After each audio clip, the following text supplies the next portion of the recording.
Georgia, and welcome to William Buck, a firm that is reimagining the way advisors work. Come with me and take a peek behind closed doors. Exceptional advice comes from passionate people who feel empowered to shape outcomes.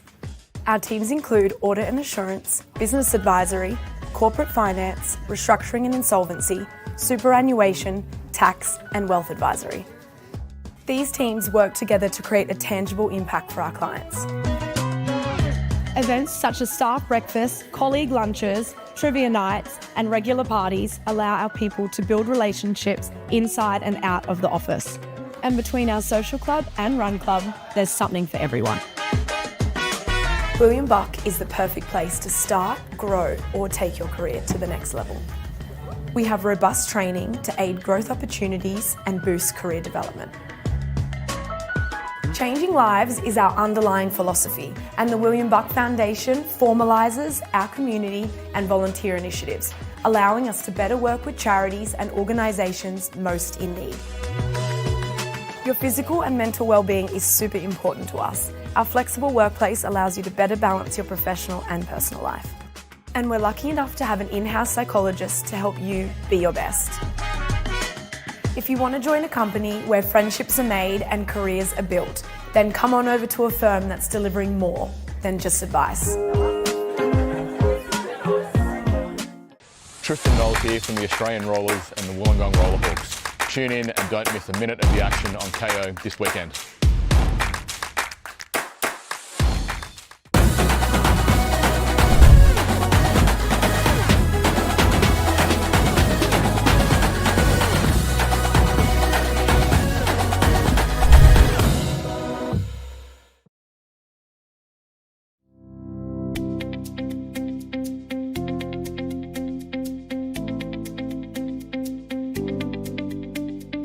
Sargold on Collaroy has been around for almost 10 years now. It's a purpose-built facility for those living with spinal cord injury, where our services can help them lead to further independence. It's a beautiful 5-star building here on Sydney's Northern Beaches at Collaroy Beach, and the whole place has been designed for people to come in, have full accessibility from an accessible building to the equipment being provided with their accommodation, and these amazing adapted recreation services that go along with it. Being by the beach, surfing is definitely a highlight, and many people never thought post-injury that they could go surfing again. Yet with the team here and the equipment that we have, we can make that possible. Our job is to hear what guests want to do and then just make it happen. We think it's really important that we can welcome whole families to enjoy time together, where we can look after all the personal care, all the equipment, all the logistics, but families can get a true break here together and enjoy all the benefits that this amazing facility in this amazing location with all the things on offer. It's like a luxury hotel, but built and suited for people with disabilities, and I mean, the accessibility around here is amazing, and if more places were like this, it'd be really good for people in wheelchairs. We woke up this morning and we came out and you get to look at this view. Everything's wheelchair access, even getting down to the beach they have wheelchair access. I heard that the beach has beach wheelchairs, and then ramps straight onto the beach. So like around here they've just adapted it so well.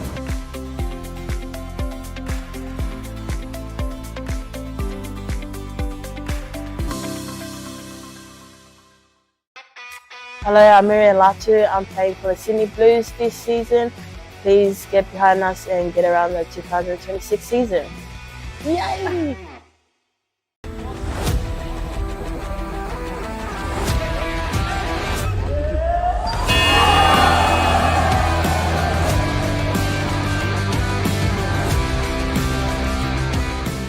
I'm Shelley Matheson, and we're at the Victorian Institute of Sport training session, which happens after Play On. Play On is a women's and girls wheelchair basketball program for development. Myself and former teammate, Paralympian Leanne Daltoso, we realised that there was no place for women to get involved in wheelchair basketball. And wheelchair basketball has been such a passion and a lifelong thing of both of us that we just wanted to open up our community to more women, so we created the Play On program. program is it's a special one. We cater for women who just want to connect socially, be involved in basketball, learn new skills, make new friends, but also we cater for those ambitious girls and women who want to actually excel and get to the Paralympic level. So this is that grassroots level where they can come in, learn, have fun, play, and whatever their pathway is, they can start their journey here. I love sport, I love being an athlete, but for me it's always provided community and connection. And when you're a little disabled girl growing up in the country, you don't always have that. So when I first found wheelchair basketball, I found people like me, I found a community, and yeah, I fell in love with the sport and the people. And some of my best friends in the entire world I found on a basketball court. I come here every week and I see the smiles on their face, their friends, they want to work hard. They want to show you what they're capable of. It's not just about them, it's actually about their family that sit on the sidelines and siblings that can jump in and be a part of it. I love that. It's just everyone has a place in the sport and we want everyone to be a part of it. I hope that women and girls come into the Play On program and just find the joy that is wheelchair basketball, whether they go on to compete for Australia, which I believe that there'll be girls on court in Brisbane in 2032 that have found wheelchair basketball through this Play On program.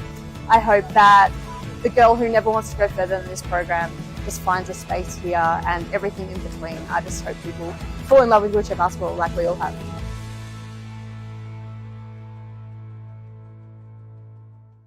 Hey, I'm Tommy Neil-Thorne from the Australian Rollers and the Manly Wheel Eagles. Catch all the action of the WBA finals this weekend on KO.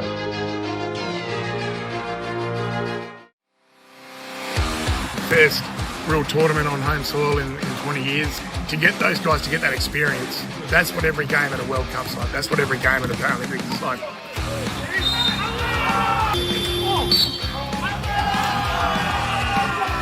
We're trying to build it that they bring the intensity every time, because if they don't, they're not going to get selected. It's like your decision. You turn up and you put in it and train on and play at rollers standards at what we say is gold medal standard.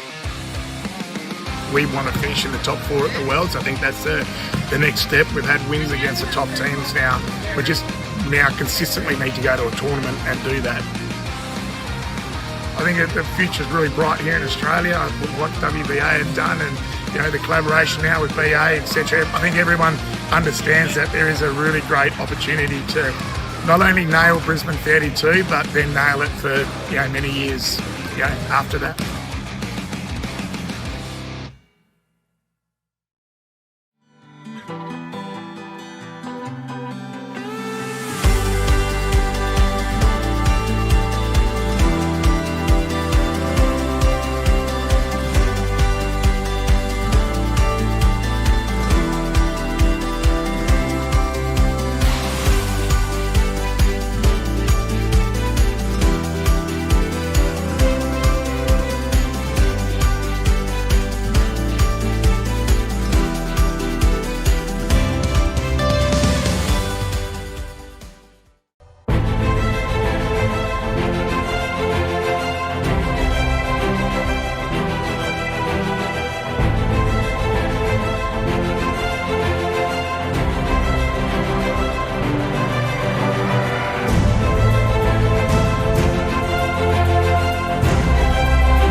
From the ancient dust of the Red Centre to the saltwater coasts where we meet today, Wheelchair Basketball Australia acknowledges the traditional custodians of the lands across this nation where we gather, train and play. We stand on the shoulders of giants, honouring the spirit of the first Indigenous Australian to wear the green and gold at an Olympic or Paralympic Games.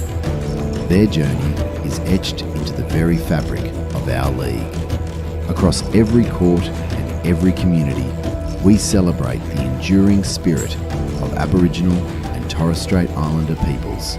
Together, we share in a legacy of strength, culture, and the game we love.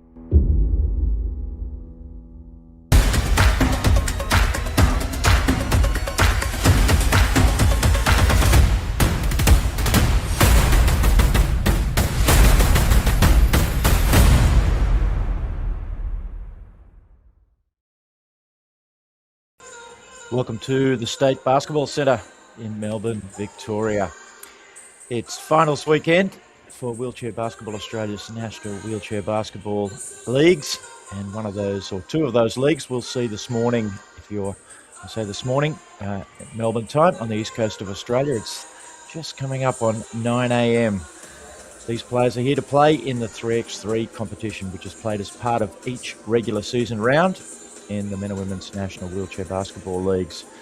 So different format, half court, just the 4 players on each team, 3 on the floor at each time. Thankfully, my name is Brendan Parnell, and I'm joined by a man who knows much more about this format of the game and the wheelchair sport in general, Campbell Fraser.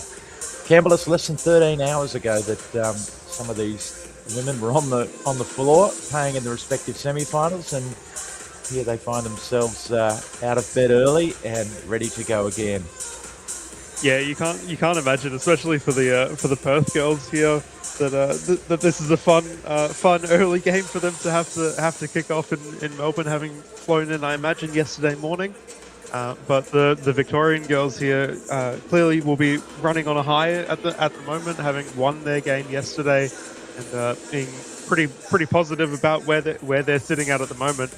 This 3x3 format is really exciting for a lot of these players. It really gives time and space to a lot of players who don't necessarily get big minutes throughout the regular season, and especially when you head to finals time, when it really is all hands on deck.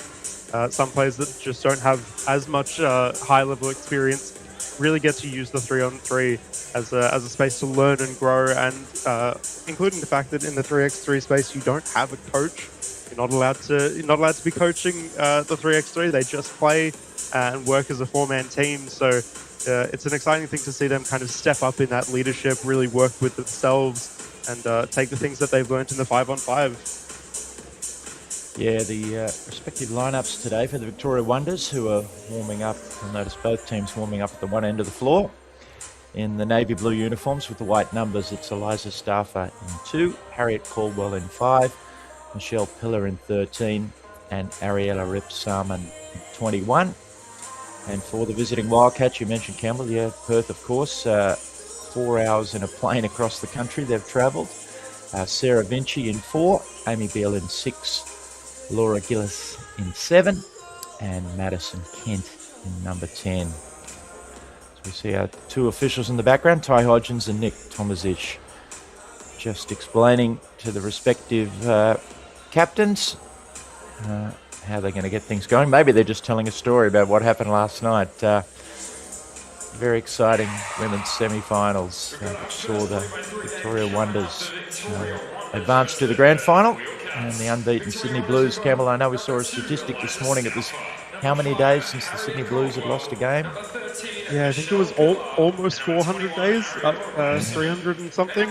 The Blues had gone undefeated. They'd gone undefeated through their entire regular season this year, and the Victoria Wonders were the only ones who have been able to take them down so far, and really took them down in quite the important game, especially the Victorians being the notional home team here in Melbourne.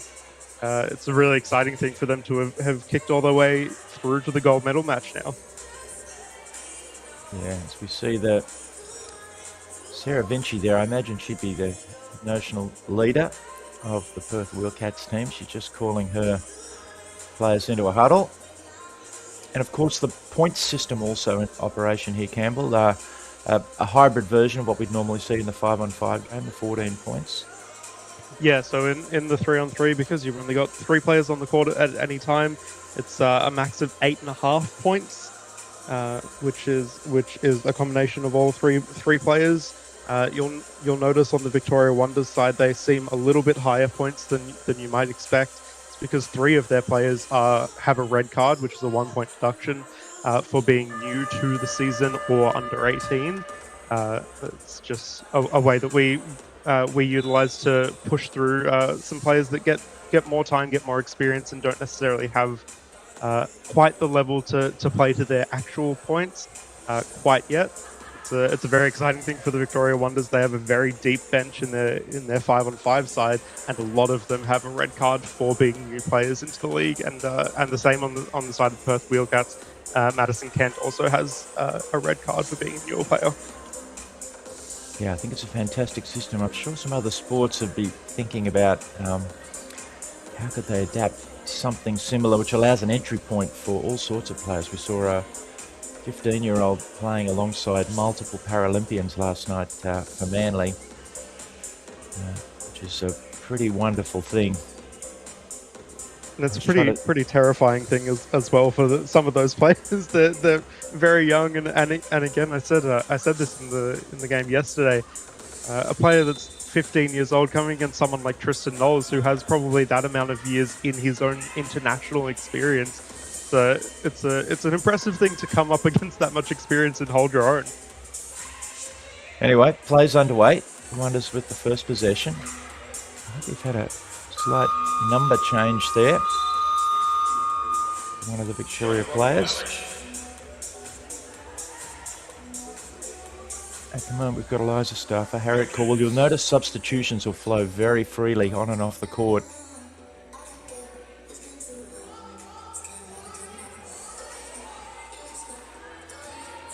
Wildcats with the ball now. Sarah Vinci driving baseline. Cut off, but gets it to go.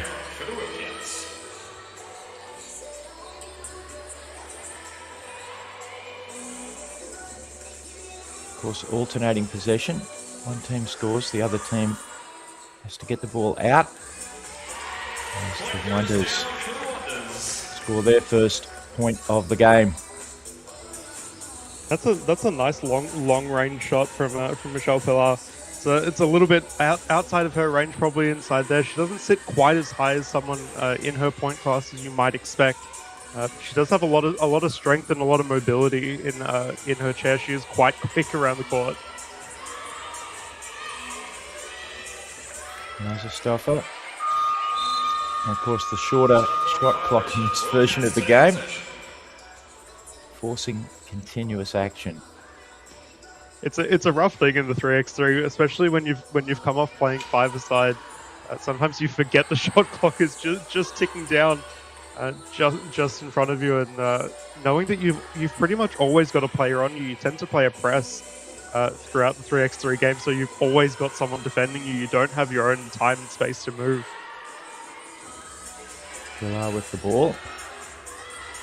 Each game just 10 minutes. Shot clock violation there again. Or the game finishes if either team gets to 21 points. Ball's checked back into play. One opponent passing to the other, just like on the playground. Vinci uses the screen from Gillis.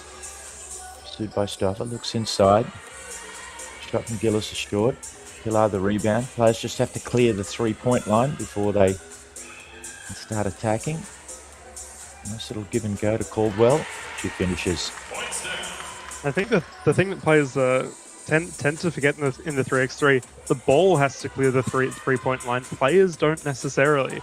And a lot of the time, players will just clear out of paint, thinking that they have to move out. If you're in there and the ball can get to you within that 3 seconds that you're allowed in the keyway, it can get to you, and that's absolutely a way to play, especially for someone like the Perth Wheelcats with Laura Gillis sitting extremely high. They want to use that size inside the paint. Another shot clock violation there.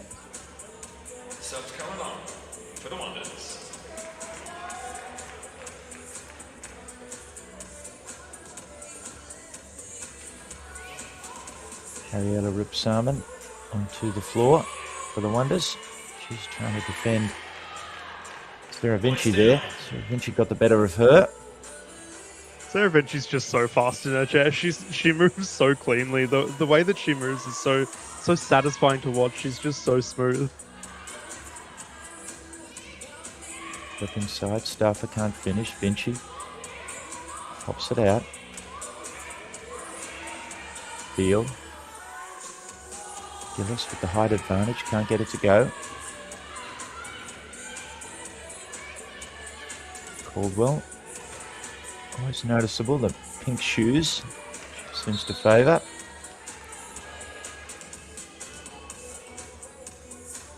Well, maybe they're a little grey and pink today. I think she's got a little bit of a rotation, I think, that she runs through in different games. I think I've seen a few variations throughout the season. Oh no, definitely pink there, we can see. I was going to say, Campbell, who doesn't? Multiple pairs of playing shoes. Especially in the wheelchair game, when you don't have to be too worried about damaging your shoes. You see, some players really like to play into the shoe game. Just a slight delay there. Almost 4 of the 10 allotted minutes already played. And a battle scoring for both teams. Caldwell, picked up by Gillis. Pops it inside to Stoffer. She has to take a hotly contested shot. Beal. Stoffer with the lovely steal. The slightest bit of chair contact, but obviously all above board. Now puts it on the floor, gets into the paint. Gillis the rebound. Yeah, and with that contact, you'll tend to notice in the 3x3 game, so it's a very fluid game. It is. I always refer to it as street ball. It's played like street ball, and the contact is a little bit more allowed a little bit more continuation. So you'll see referees try not to call too many fouls to halt play. Obviously, if there is a foul, they're quite happy to call it, but there's a little bit more continuation that's allowed. Vinci peeling around, shot clock going down. She takes a glance up, gets the shot up in time. It sits on the rim, doesn't roll in. Staffer, baseline. Gillis shadows her. Vinci comes to help. About a 3-second violation. You don't see too many of those. I think that's the struggle in the 3x3 game. It's so hard to get the ball moving sometimes when you've always got a player sitting on you. And it's really hard to get defense to kind of pull away from you, kind of get that space. Sometimes you just can't move around enough. Gillis, the offensive rebound. The ball sits up there for an eternity, but Vinci with the offensive rebound and the put back. Haven't seen a 2-pointer, which would be from beyond the 3-point arc yet. Great call with a nice release there. Staffer, offensive rebound, has it poked away from behind by Gillis.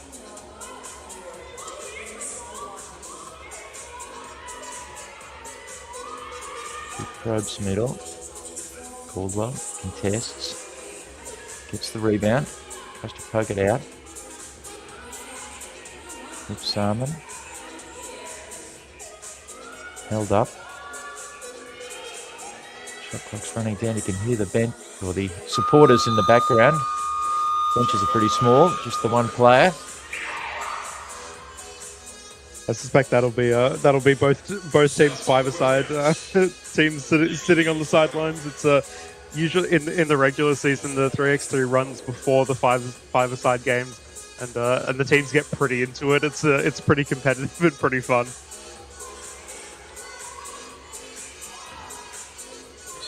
That shot's astray. Madison Kent snuck onto the floor for Perth. One of the low point players in that team.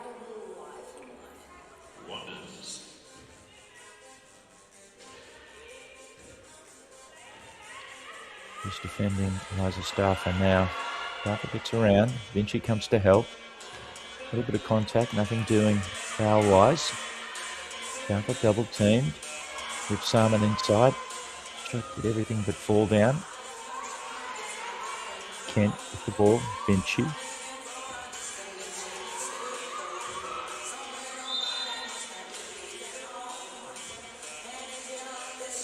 Contact there.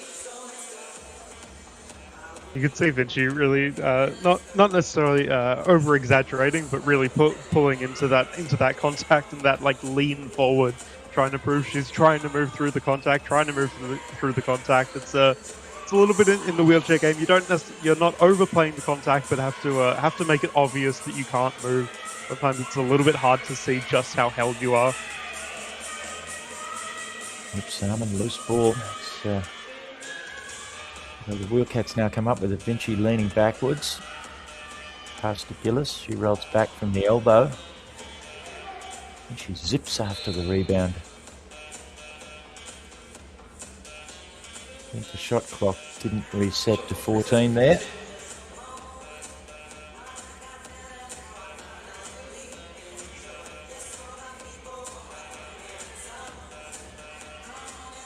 Vinci, low scoring affair. The Cats holding what might be quite a significant 3-point advantage. Gillis make that 4. And that's what we've been looking for from Laura Gillis. She has so much height, so much ability to kind of just... There's no one on the Wonders that can really pressure that shot once she gets up in that height. And she's still learning, especially from a few of her teammates on the Perth Wheelcats, to really utilize that height, sit tall, and really push that ball up. But I think this is a really good space for her to learn to do that and get that confidence. And she wheels around. Kent sets the screen, and she launches.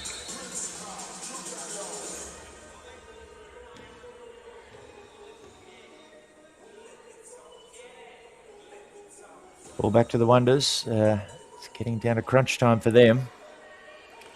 Couple of minutes remaining. They trail 6-2. The first of 2 semi-finals, of course. This is the second versus third semi-final. We'll see the Sydney Blues and the Gold Coast Rollers in the second semi-final straight after this.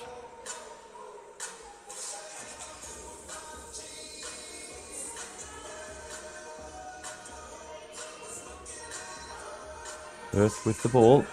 Vinci gets a couple of screens, wheels around. Gillis at the free throw line. Can't get it to go. Caldwell. There's nice manoeuvrability in the chair. Gets around a couple of defenders. Lovely pass to Stauffer. She finishes. That's the drive you want to see from Harriet Caldwell. You don't always see that on the fiver side. She's just still kind of gaining that confidence. She is quite young to be involved in the National League, but really just that drive. She knows she has the power, she has the speed, and why not try and drive that and that quick pass off as well. Crawford, the nice finish, switching hands there. She got to the basket. All of a sudden, alarm bells ringing for Perth. They lead by just 2. Gillis with a very inventive shot, and she's there for the rebound. Sarah Vinci must have one of the highest rebound counts from random little rebounds that she's able to pull back in. I think she's one of those players, when the shot goes up, her eyes don't go up. She pushes, she gets into that position while everyone else is ball watching, essentially.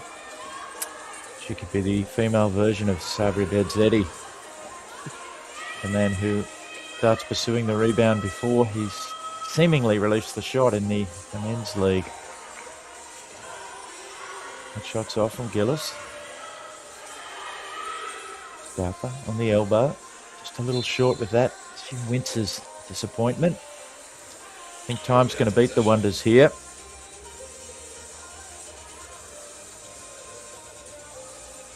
And she with the ball, she realises that. Happy to run a little bit of clock. Goes down to the baseline, takes a shot. Somehow gets hold of the rebound. Inside, hands all around. Can't get it to go. Another offensive rebound. That one does tumble. And that will do us. It's the Perth Wheelcats taking the first of the 2 women's semi-finals in the 3x3. Lots of happy faces there as the players shake hands. And I think that's such a credit to Sarah Vinci. The amount of experience and expertise that she has, and she really provides to that 3x3 team. It's really exciting to see a few of the younger players and less experienced players have that kind of guiding light to build up and really utilize that space. Laura Gillies as well, having just utilizing her ability, her height to get in the paint, be strong. And the Victoria Wonders just don't necessarily have the height comparison to do that. You see Victoria just doing a little bit of a debrief there. Somebody telling a joke. We will take a short break, and before you know it, we'll be back with the second of the two semi-finals, the Sydney Blues and the Gold Coast Rollers.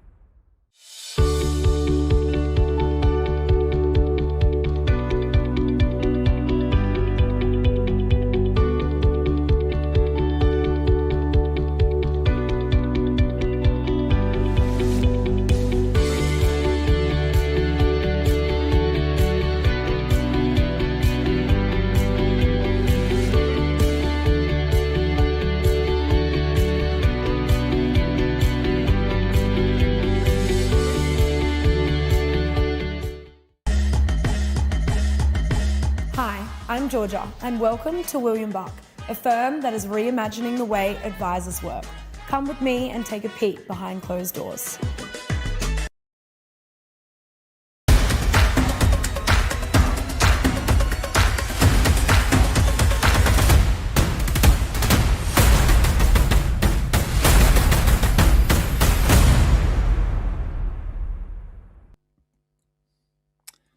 Welcome back to the State Basketball Centre in Melbourne, Victoria. The second of two semi-finals in the women's 3x3 part of the National Wheelchair Basketball League. We look at Victoria Wonders. Still, I imagine the whole squad pretty excited after last night's semi-final win. Yeah, you think they have to be pretty happy about the way that they're playing. I think that obviously that 3x3 game just previous didn't exactly go how they were expecting or how they were hoping. I think there's a lot to learn there, especially for a lot of newer players in the Wonders, and just getting to utilize a little bit of what they've learned throughout the past couple of weeks as they've been preparing for the finals, and that's obviously paid off in their five-a-side games where they've been able to take a win against the Blues, who hadn't been dethroned. Yeah, the warm-up's going on in the background,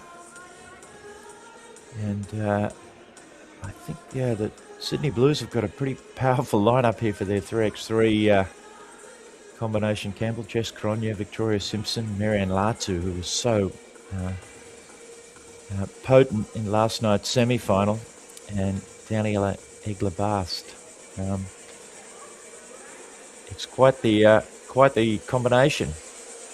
Yeah, they're I don't want to say scary team, but they're definitely a team that's difficult to deal with. Players like Jess Cronje and Marianne Latu, they're obviously still always still learning. Players are always still learning, but they are such elite talent. At the moment, they really have a lot of international talent, and the 3x3 tends to be a little bit of less experienced players that don't necessarily get the minutes throughout the regular season. I think with the Sydney Blues, they don't really have players that they're not willing to run for 30+ minutes in a game, so they're pretty stacked for choice at this stage. Yeah, and their opponents today, the Gold Coast Rollers, it'll be Anne-Marie Alley in number 9, Emerald Wilmshurst in 12, Madeline Kelton in 15, and Kaya Scholl 16. Final preparations for the Blues, of course, no coaching apart from the 4 players coaching each other. Yeah, that's actually one of my favorite things, which is funny to say as I move into coaching myself. But I like the idea that the 3x3 is really based on just players, how they're feeling, what they're feeling is the way to play, and it really kind of builds on that court IQ. One of the things that we absolutely love to see in the wheelchair game is really high court IQ, knowing when to go, when not to go, and really paying attention to those things. So I think it's a really important part of 3x3. And two vastly experienced officials in the wheelchair game, Adam McIntyre and Josh McWatters. Just acknowledging the players there before they get things underway. The Gold Coast Rollers in the royal blue uniforms. And Sydney Blues in the light blue. They will have the first possession. The Blues, it's Latu driving down to the baseline.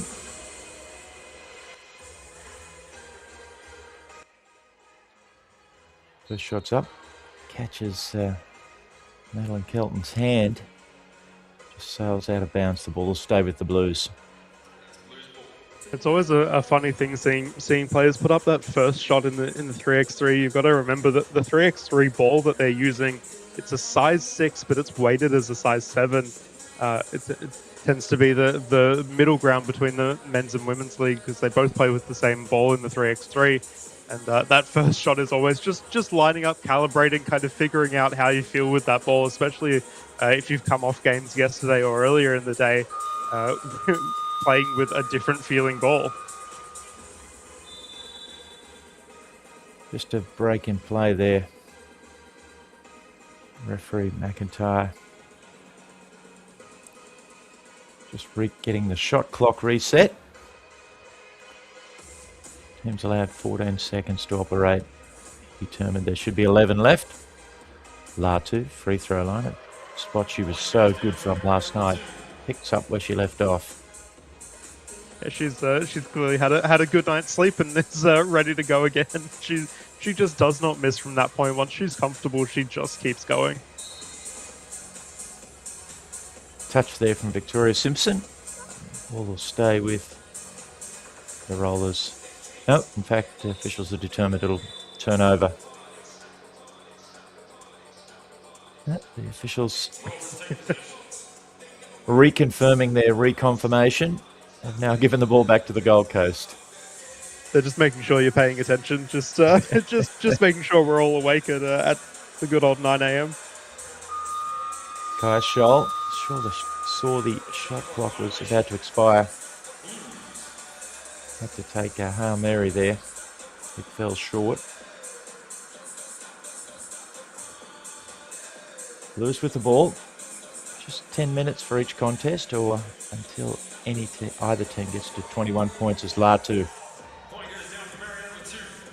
gets to the basket. First 2 points of the game to the Blues. The scoreboard just back to front there for a second. As the Rollers get inside. Shots up and off. Maddie Kelton drew some contact there while shooting. She will have one free throw. Nope. That one's been turned around as well, Campbell. Non-shooting foul. Ball stays with the Gold Coast. Kelton. The long two. That's off. Cronje the rebound. Back to Latu. Flips it straight back to Cronje. Instant offense. Some contact this time.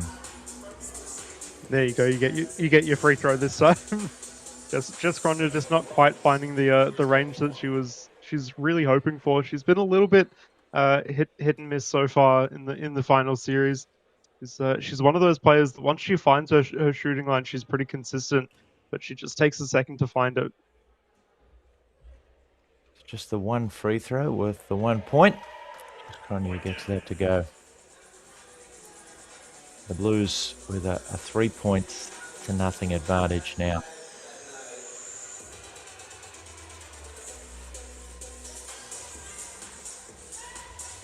He turned the ball over. Quick pass, and I think that might have caught Marianne Latu's wheel.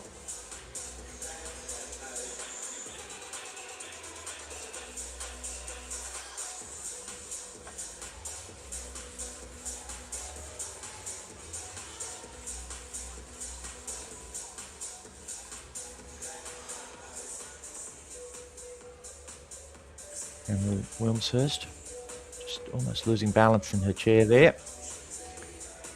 Shots out from Scholl, that's short. I think that was one of the most accurate short shots that I've seen come up short. I almost thought it went in by the way that it kind of flicked through the net. Bit of an optical illusion there. Wilmshurst cut off. Officials counting things down there. Oh, they're signalling to the players that they hadn't cleared the three-point arc. Both waving their arms like windscreen wipers there, the two referees.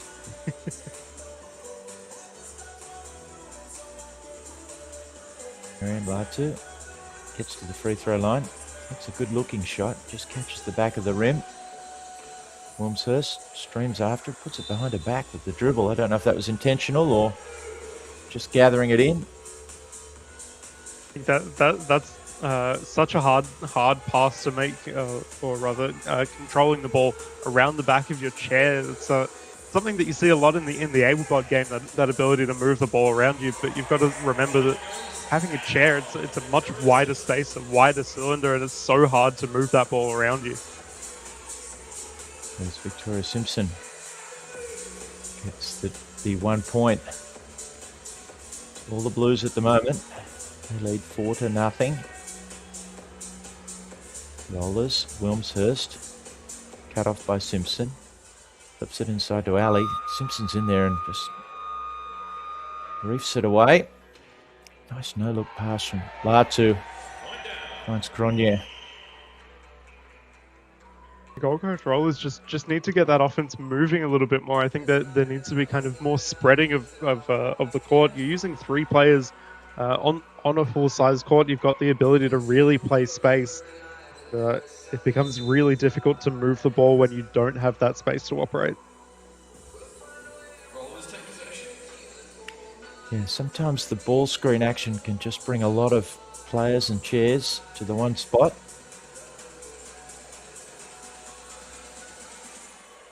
See a turnover on the inbounds pass. Lovely give and go. Latu finishes.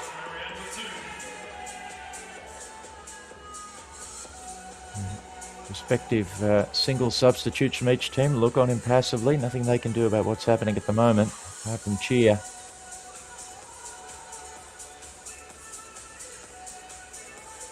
Simpson for the Blues. Latu squares up, makes another two. That one-hand shooting motion, remarkably efficient. She has that one hand shooting motion, Marianne Latu, and she tends not to use the backboard either. She's a pretty confident shooter to be able to get that swish very, very consistently. It's one of those things that if she wasn't so consistent with it, I'd be questioning whether she should be shooting like that. But clearly, I have nothing to say to that. She's so effective with that shot. There's no way of stopping her. Maddie Kelton rolls back onto the floor for the Gold Coast, along with Daniel Egler-Bast for the Blues. A couple of inadvertent whistles, buzzers there from the bench. Officials just conferring.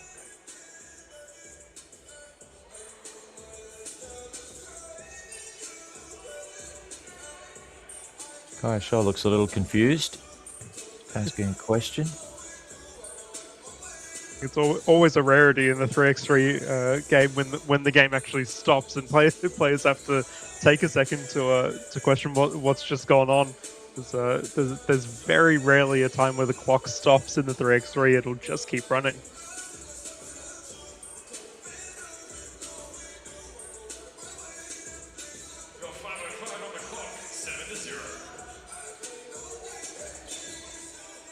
Okay, we're ready to get things back underway.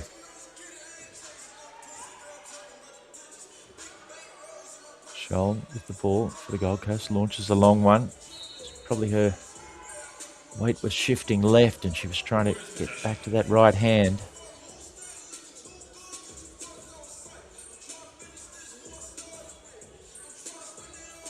Cronje to Latu.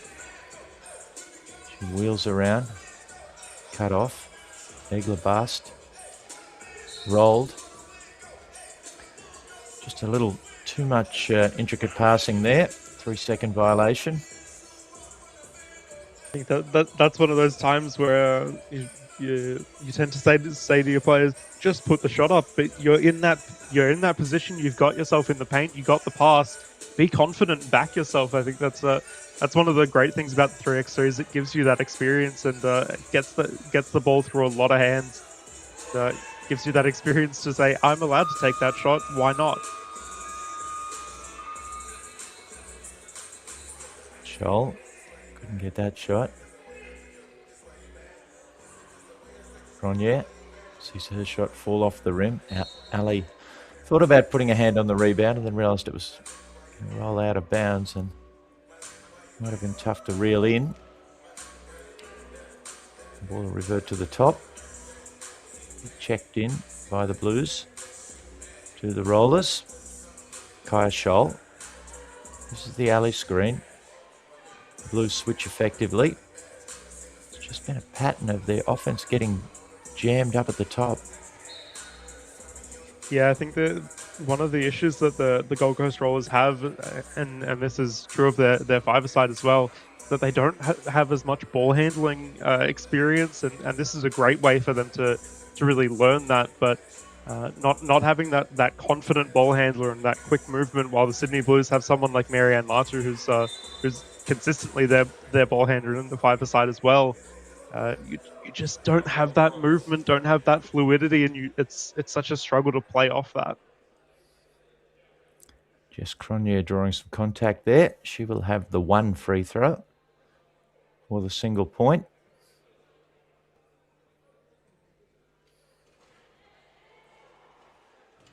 That's free throws off. Kelton the rebound. She zips around.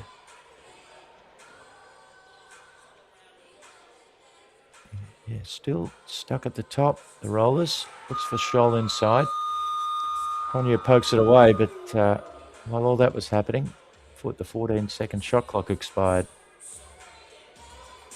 That short shot clock, it really kind of comes out of nowhere, especially when you're just looking at the play happening in front of you. 14 seconds is not a lot of time to get something to go. And the Rollers just caught out there a little bit of defensive confusion. Marianne Latu wide open. Eddie Kelton almost takes a fall. Almost going through the advertising. Did well, yeah, to stay upright. She'll take a break. And all the Blues thus far. Cronje, baseline. Nice looking shot. Very smooth mechanic. Gets around, gets the offensive rebound. Scholl with the defensive rebound. Kicks it out to Wilmshurst.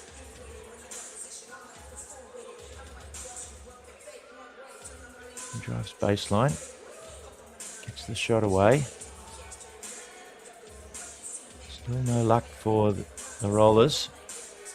Ball inside Cronje. Nice post move. Figured where her defender was. Just took a sharp roll back and released the bank shot. I think that's the shot she's been looking for through the entire game so far. Is that just little pullback, get that quick shot up. She has quite a quick motion, and she does a similar thing to Marianne Latu with that one-handed shot. But she's finally kind of able to find that range. Blues up to 10 now.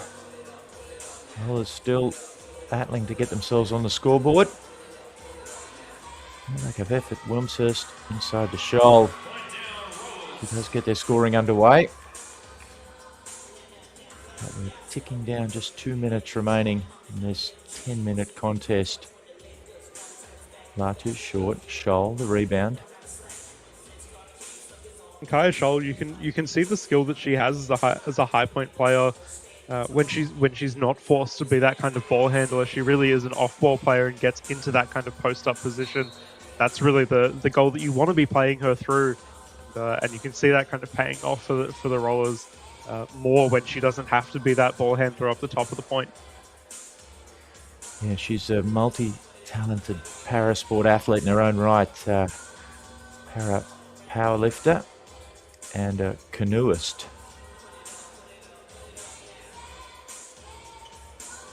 As well as basketballer. 5-on-5, 3x3.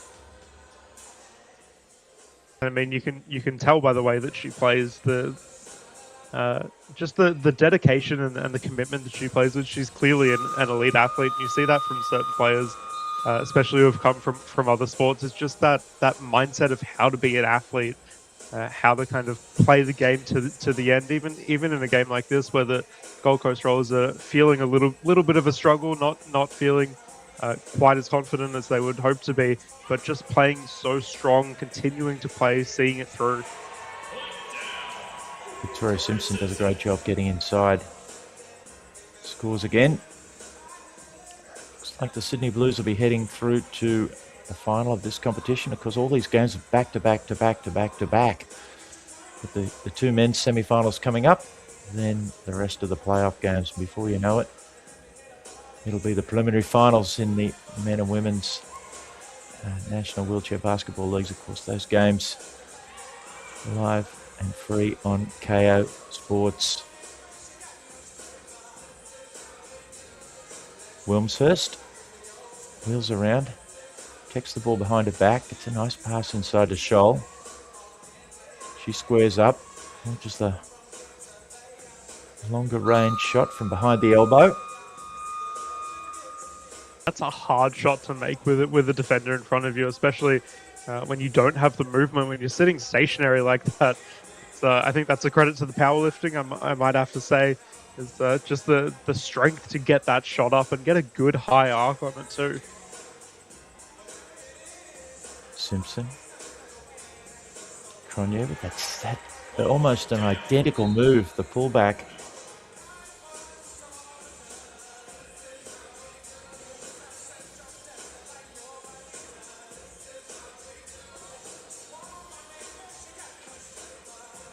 Alley with the ball for the Gold Coast. Simpson swipes at it.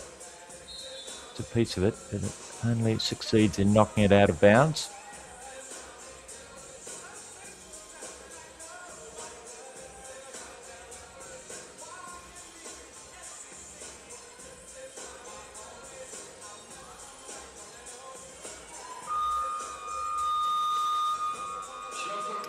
See another shot clock violation, just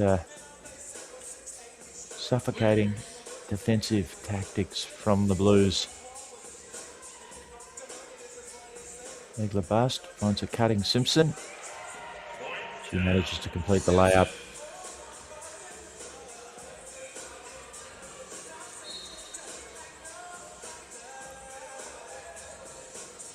Pass goes astray and we're almost out of time. It's been a comprehensive performance from the Sydney Blues. They'll move forward to face the Perth Wheelcats, who won the first of these two semi-finals. In the grand final. Last shot up from Jess Cronje. The players will shake hands, but the Sydney Blues setting quite the benchmark, Campbell. Yeah, the Sydney Blues are just so difficult to deal with. Their shooting is so accurate, so elite, and their defensive pressure as well. I think the Gold Coast Rollers just couldn't really move the ball. And the Sydney Blues just suffocating on defense so effectively. Yeah, it makes me think, I wonder whether Jess Cronje can translate some of that post-action into the 5-on-5 version of the game when her team plays in the preliminary final. Still, we'll find that out later on today. But for the moment, we will let the players celebrate and commiserate and be back in just a moment.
Welcome back to the State Basketball Centre.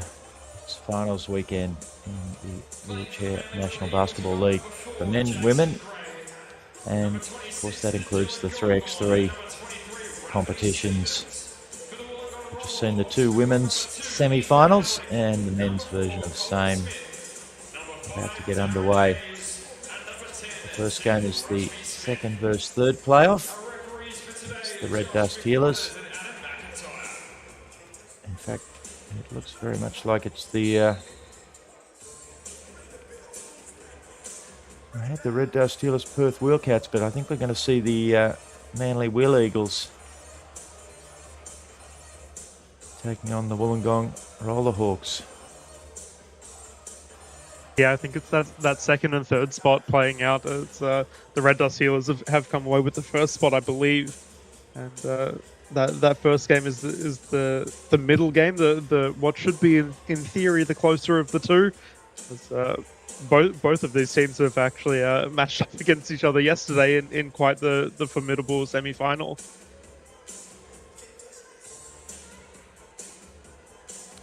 Okay, our officials just getting things organised.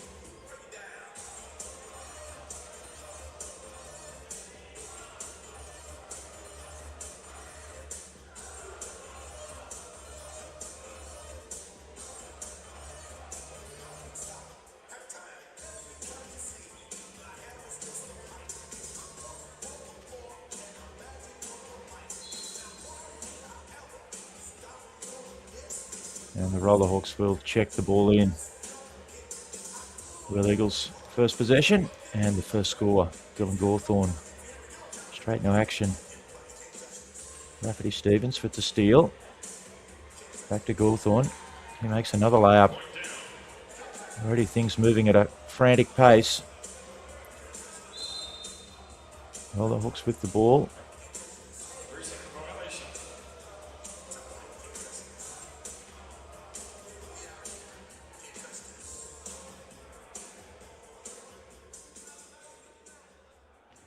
They've turned it over, and the ball will go back to Manly. Gawthorne flips it inside. Shots long. Halak the rebound.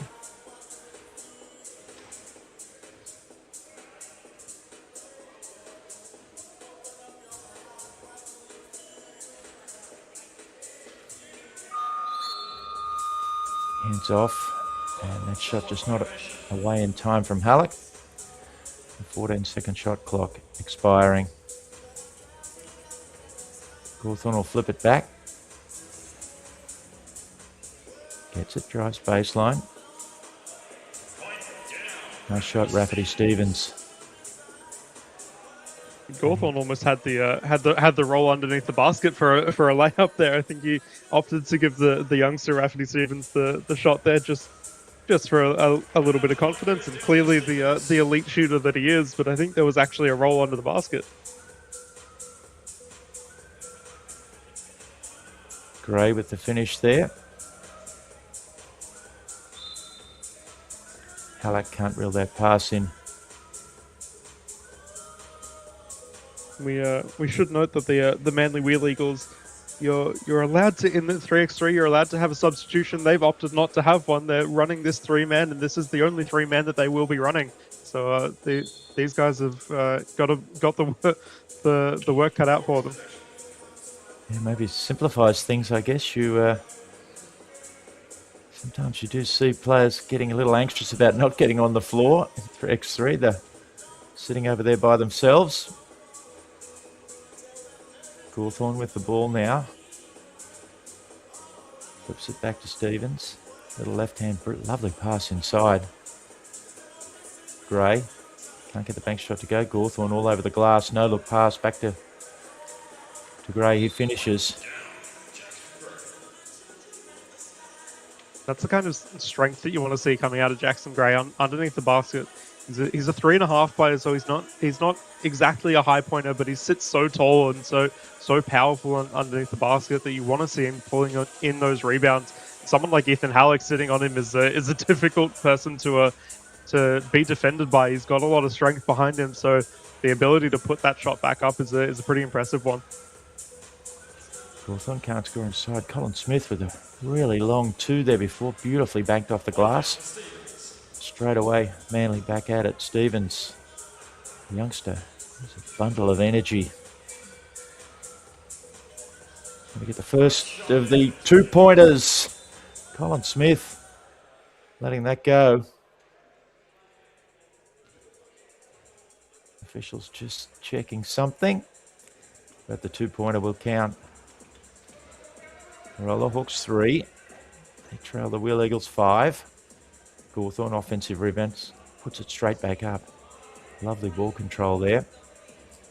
Turnover on the outlet pass. Stevens to Gray. Short on the bank shot, but drew some contact.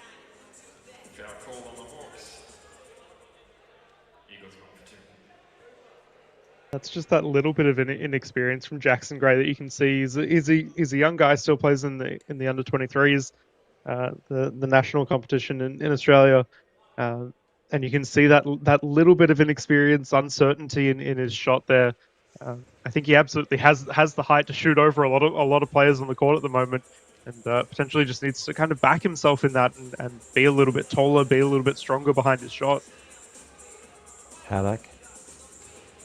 Smith comes tumbling out of his chair. Halleck takes the shot, gets it to go. And rolls back over to give Colin Smith a hand, popping up.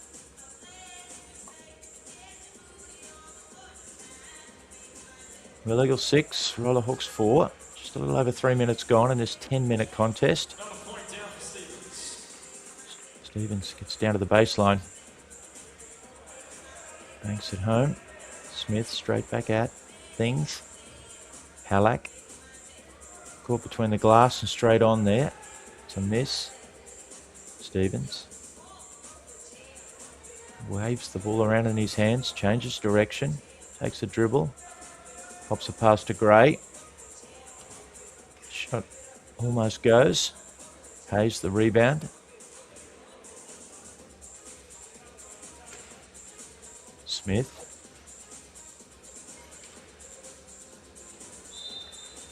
Tries to get the pass inside to Halleck. Can't do so.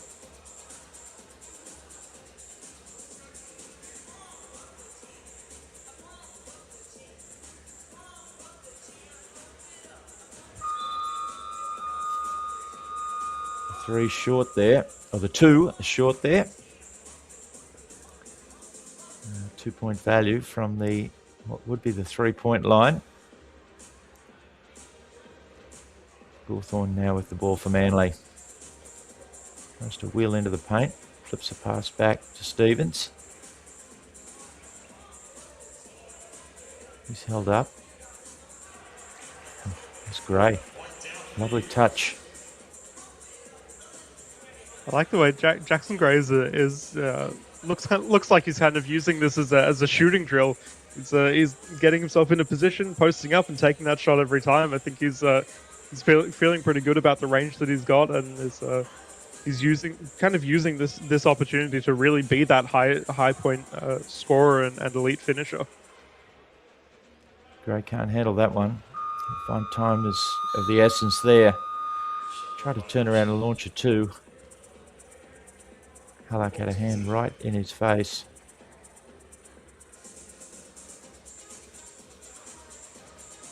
Smith uses the Halleck screen. Gets baseline. He's going to have to be creative with his passing. That was really smart defense from Jackson Gray, not to necessarily stop the ball from moving or stop the player from moving, but really cut off that passing lane. He knew the cut had come, the pick and roll had started to move, and his teammate on the other side would have to have covered the defense in the middle. And knowing that the shot wasn't able to go up from that side, it would have had to be a pass, and he really just cut off that lane entirely. Gawthorne took the opportunity to launch a 2. That was off. At the halfway point, this first of 2 men's semi-finals.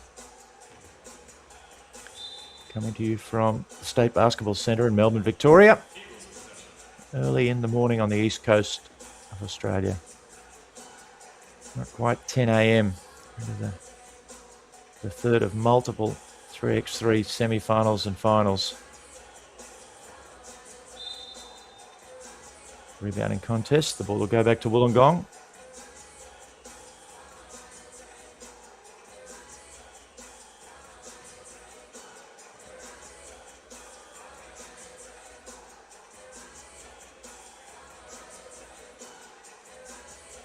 Smith inside to Halleck.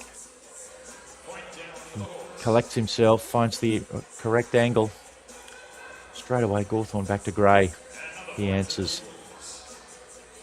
And that's what you want to look for with that 3x3 is kick the ball out as fast as you can and get your high pointers sitting inside the keyway, kick the ball back straight back in and get that shot up. So ideally, if you can play the 3x3 game as quick as possible, that's kind of the way that you want to play it. Play really fluid, really quick, and don't let defense do anything.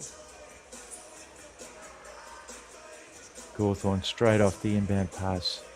Can't get it to go. He looks up in frustration. He scrambles after a wayward outlet pass. Give and go. Gray, Stevens. Can't get it to go. Halleck the rebound. Skips a bounce pass out. Smith, head fake inside to Halleck. Can't get it to go. Offensive rebound. Can't get that to go. Offensive rebound. Makes it. There's almost nothing you can do with the big man inside the paint. So as long as that board is coming within his reach, he's going to pull it back in every day. Nice give and go there. Penetration created the passing lane. Gawthorne finishes. Smith. Hounded by Rafferty. Ball comes loose. Straight back to Smith. Launches a long one. It's off. Stevens tracks down the rebound.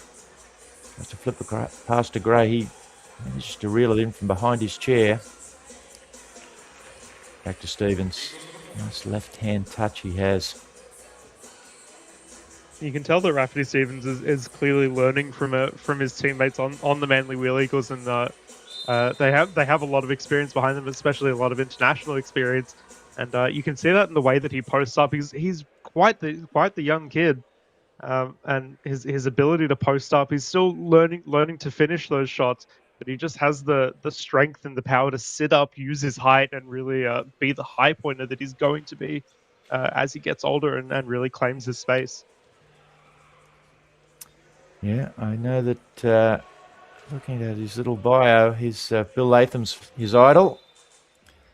He's just 14 at the moment. His dream is to play at the Paralympics, World Championships. Certainly in the right place to be learning lots of the necessary lessons and develop his craft. You can sort of see that from the way that he plays. He's really learnt that shooting and finishing from someone like Bill Latham. Someone like Emmanuel Fuentes Cervantes really plays into the way that he moves his chair. Rafferty Stevens he's really got quite the fluidity for how tall he is. He's got a lot of good chair movement, good ball movement, and you can kind of see that way he's adopting little things and learning his own kind of personal style from the players around him. And while you were talking, Campbell, there was a delightful exchange of passing from Manly, which featured, I don't know if it's legal, but it was allowed to go on. We are in the home of Australian rules football here in Victoria, that Dylan Gawthorne handball the pass on, just used his fist to deflect it into the path of Jackson Gray. It came unstuck, but it was some great synergy. Gray with the ball. Gawthorne gives a little in and away fake. And like you said, maybe it's the fact that the Manly Wheel Eagles have chosen not to have a fourth man. These three have really gotten comfortable playing this 3x3 together and have really learnt how to play around each other and just looking pretty comfortable. Well, I think the Roller Hawks have made use of their fourth player, but certainly allowed the Wheel Eagles to develop a passing combination.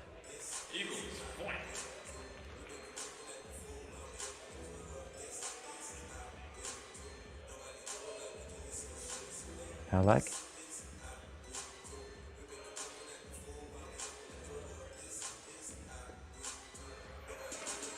Up from Smith is long. Gray. Stevens.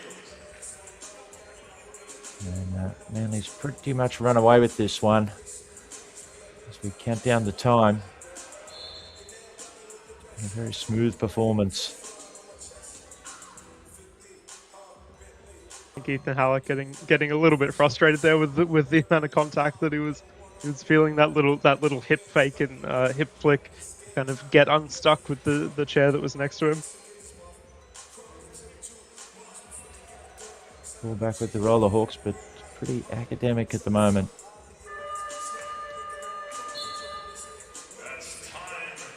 Game expires, and it's the Manly Wheel Eagles who move on to the grand final. A comprehensive 16-6 win over the Wollongong Roller Hawks. Yeah, I think as you say, the Manly Wheel Eagles, their ability to pass the ball, move the ball really quickly, get it through hands, get it to Rafferty Stevens having absolutely incredible shooting game there. I think he's really found his comfortable ability to kind of post up and be that big man.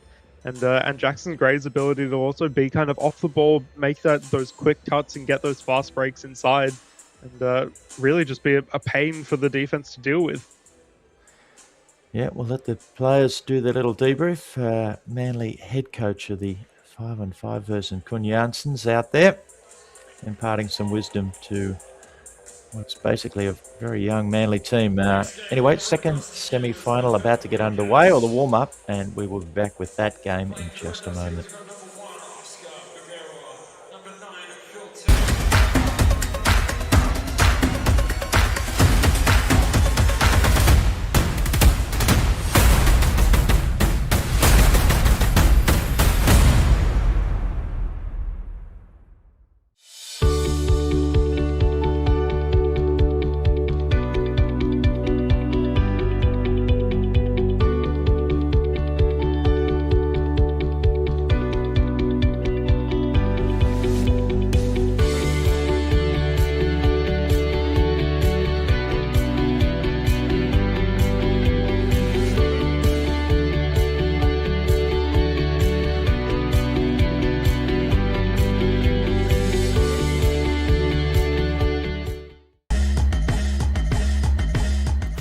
I'm Georgia, and welcome to William Buck, a firm that is reimagining the way advisors work. Come with me and take a peek behind closed doors. Exceptional advice comes from passionate people who feel empowered to shape outcomes. Our teams include audit and assurance, business advisory, corporate finance, restructuring and insolvency, superannuation, tax, and wealth advisory. These teams work together to create a tangible impact for our clients.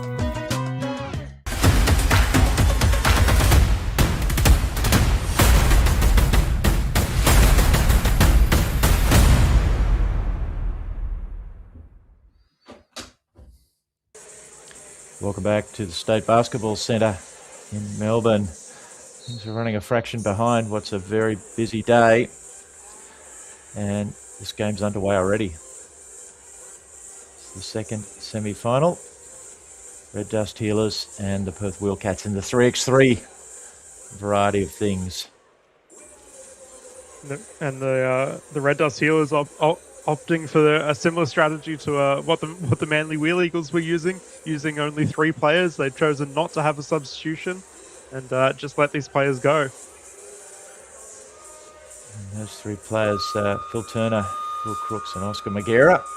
Magera with the ball, and you'd imagine he'd be a force to be reckoned with in this 3x3 game. We've seen his craft develop in the National Wheelchair League. Turner, the head fake, back to Crooks. Bank shots off.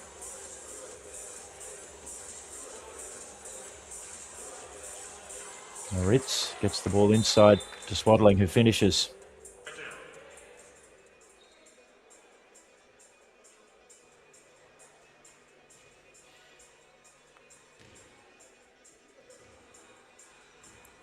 Turner gets a check by Swaddling. Drives down. Moritz. Long hand. Crooks is open. Probably figuring out what to do before he caught the ball.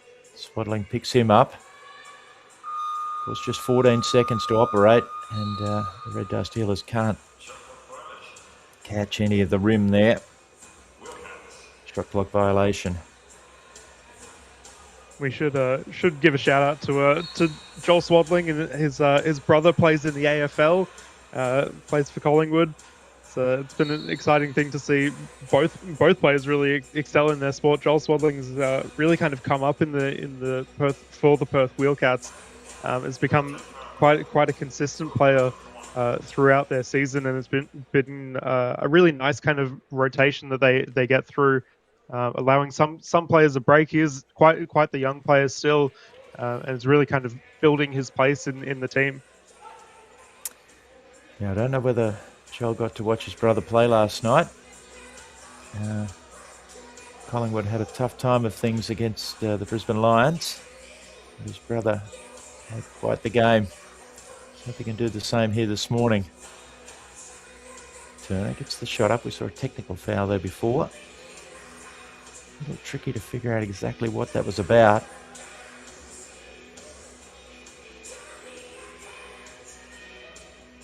Swaddling leans back. Gets his left-hand shot off. It's a straight. Turner looks inside for Magera. He's going to be a real headache. Longshu got a hand up. Turner the offensive rebound. Back to Magera. Long again. Moritz. We saw have such a breakout from the three-point line in that last round against the Victoria Marvels.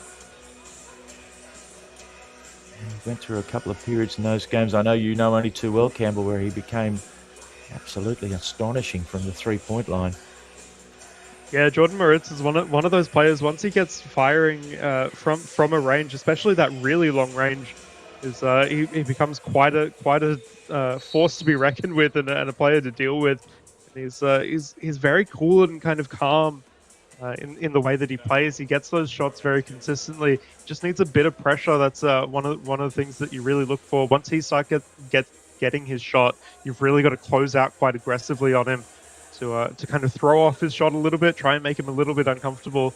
And the Red Dust Healers just kind of looking for a way to do that. They haven't quite found a way to get their offensive side going. Oscar Magera, as I was about to say, not getting Oscar Magera inside the paint to be that inside shooter proves that he doesn't need to be inside the paint and able to get that shot away. But that will really be the way that the Red Dust Healers look to play this game. Swaddling gets left with a pass as the shot clock was expiring. Had to launch that up. Looks a little disappointed, but nothing he could really do about that. He'll take a break. Simon Corrich in, replacing him. Wildcats, as you mentioned, the only ones with a substitution. Normally teams composed of 4 players, but teams can elect to run with 3. Take the risk of somebody fouling out or an injury. As Moritz unleashes his, I won't say newfound three-point skill, but certainly it's been highly successful recently, and it does give pause to think that if that became a standard part of his repertoire, the potential upside for him as a potential national team player or national squad player in the future would be very interesting. The three-point shot, very much part of Australian Rollers head coach Brad Ness's up-tempo style. Longstreet gets inside, just almost slipped. His chair slipped out from underneath him there. Yeah, it's funny. The Rollers really are one of those teams that for years and years the 3 has been a really focus of the way that they play their offense. They like to play kind of horns or versions of a horns play with that quick 3. And looking for those rebounds inside. So if Jordan Moritz can build on that and become more consistent with that and really consistent under pressure, that will become a really valuable thing for him to try and move into that space. Of course, for anybody who's not aware, as Moritz finishes inside brilliantly with the left hand, The Australian Rollers are the men's national team. We compete at the Paralympics, and just next month we'll head to Ottawa in Canada, along with the Australian women's team, the Gliders. They're both part of the International Wheelchair Basketball Federation's World Championships, and certainly lots still to watch this weekend, but it's a full month and a bit of world-class wheelchair basketball. Yeah, and you imagine for some of the players that have been involved in that, and even before the National League season, playing overseas, some playing in the States, playing in Europe. So this time of year really gets busy for the wheelchair basketball community. Go from international play to the National League straight into World Championships. It's you really don't get a break until the end of the year. Yeah, it's been a couple of nice stories and interviews this week. The Rollers, of course, held a mini camp during the break before the finals. I know Jeff Adams, writing down on the Roller Hawks website, had a nice interview with Tristan Knowles, trying to explain some of the stuff they were doing, the Rollers were doing under head coach Brad Ness. And Basketball Australia's website has an interview with Ness. Of course, we'll seen some fantastic footage from him from the Rollers against the World Challenge. It's part of this coverage. Oh, a nice exchange of passing. Corridge drew two defenders, found Hongshree. That's really the talent of knowing your opponents, knowing how they're going to play. I think he was expecting, knowing that Will Crooks was coming flying in. Probably wasn't going to stop his chair and look to block the shot instead, and just take that extra breath, wait for that defender to go past you, and then immediate little pass off. Swaddling for Perth as it knocked away.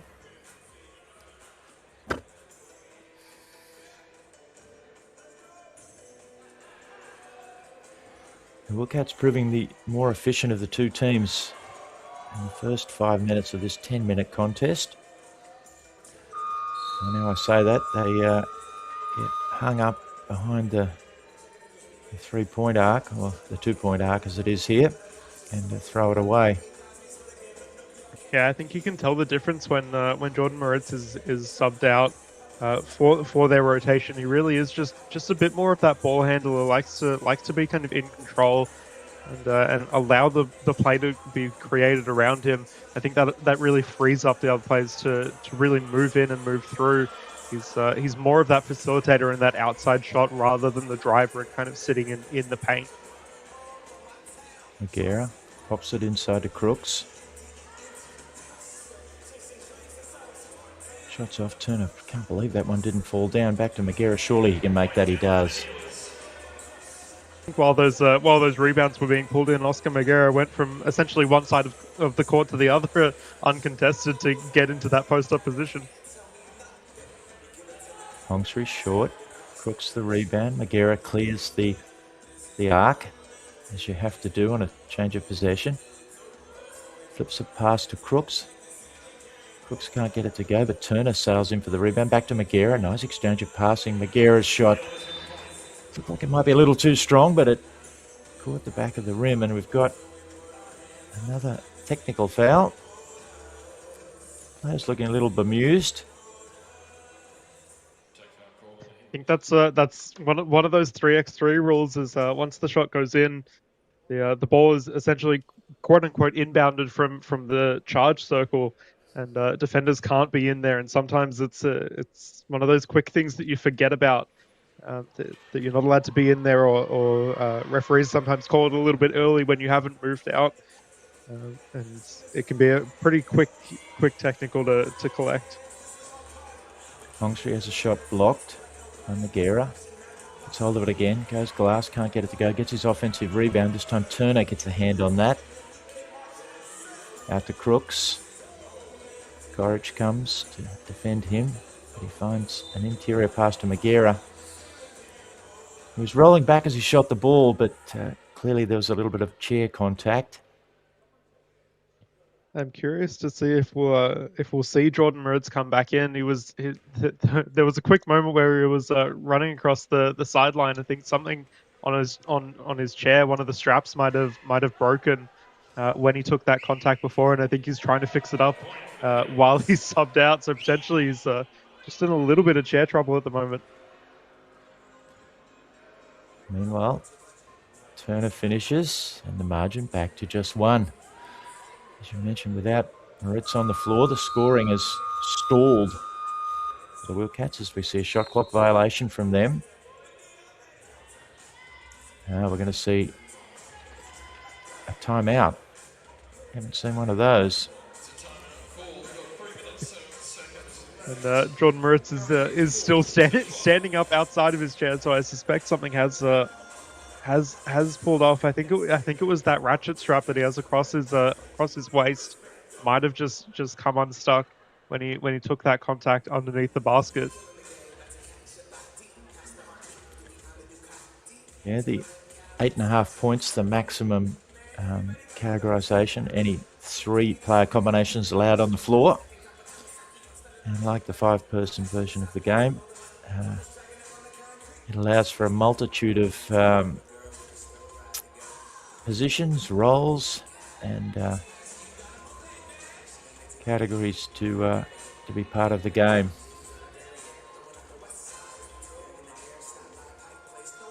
Looks like that might be fixed. Timeout might have done the trick.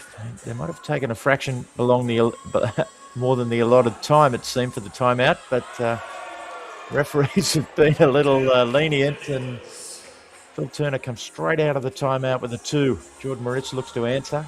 Can't get it to go.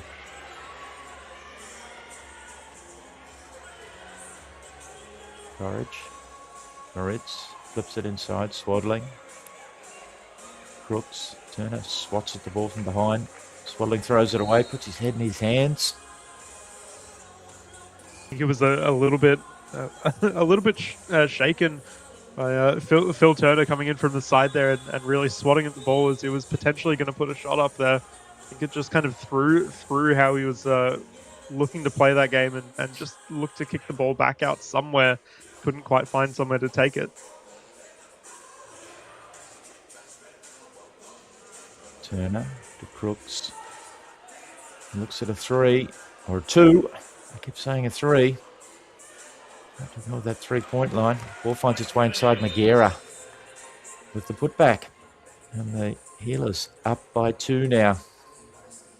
That's what the Red Dust Healers have been needing to do, is get Oscar Magera to be that big under the basket. The other two are absolutely elite outside shooters, and Oscar Magera is as well, to his own credit. But he really needs to utilize that height under the basket. Jordan Moritz finds his 2-point range to tie things up. Brooks baselines. We tick inside the last 2 minutes. Turner swaddling the rebound. Finds Moritz. He tries to get around Turner. Can't do so. Swaddling flips it back to Moritz. It's a bit of a shake. Finds Courage inside. His shot just sits up on the rim and falls in. Wildcats by 1. 90 seconds left. Magera launched an off-balance 2 there. Moritz flips a pass inside. Swaddling can't reel it in. Back to Moritz. Shot clock running down. Moritz takes a wind-up. That's a 2 go, which is off. Magera, Turner, back to Magera. He's looking to post up. Shots off, swaddling the rebound. This sort of becomes make or break time for the Red Dust Healers. They need to be able to get something underneath the basket, get an easy shot up, and then really look to push that defense. I think that the benefit they have is a lot of speed across their team, and they need to be pressuring that ball pretty high, not letting the Perth Wildcats move the ball. As soon as it gets to Jordan Moritz's hands, he's pretty confident shooting that ball.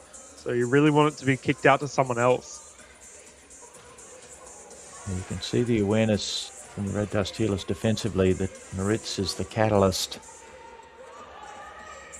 Crooks, cut down, Magira, chance to operate against Swaddling. Pulls it back, Swaddling, the long hand, but Magira's shot's good.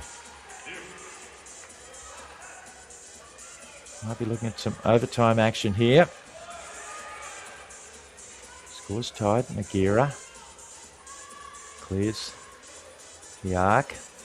Crooks. Turner. Back to Crooks on the roll.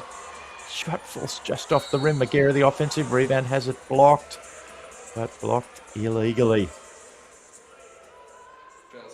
Magira with the one free throw. I think this is where you start to see teams get a little bit chaotic, a little bit scared of wanting to put up that last shot, and that's when you see that foul come in. They're just vying to try and get that last shot and not allowing anything else to go up. Magira seemed to rush that a fraction, possibly. Possibly that's his rhythm. It's off. Chance for the Wheelcats. Dying stages. Second semi-final. Manly's already moved through to the grand final. Magira. Handoff. Turner. Crowd counts down in the background. Two's off. I think we'll be going to overtime. One last Hail Mary opportunity for Jordan Moritz. I don't know if he called glass, but it's good. I think he heard me. He knew I was asking for the overtime and not having any of it.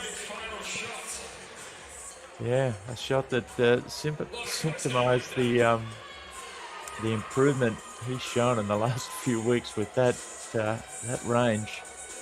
That looked effortless, just flipped out of his hand.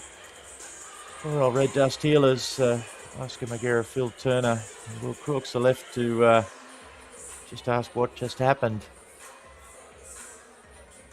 Just a second left, and the Wheelcats take the game 10 points to 8.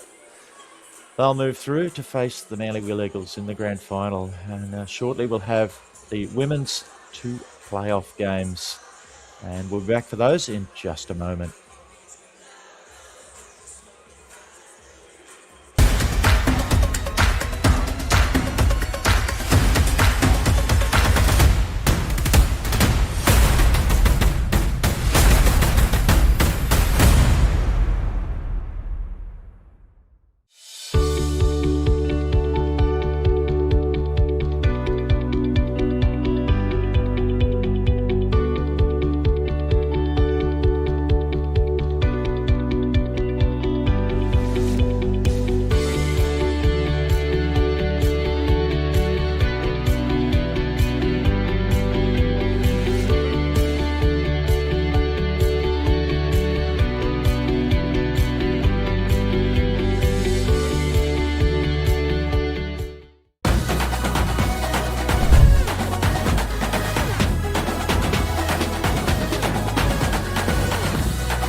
Welcome back to Melbourne's State Basketball Centre. It's finals weekend, the Wheelchair National Basketball League.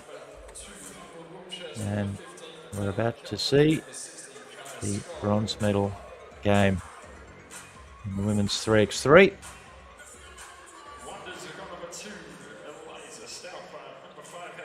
Victoria Wonders and the Gold Coast Rollers.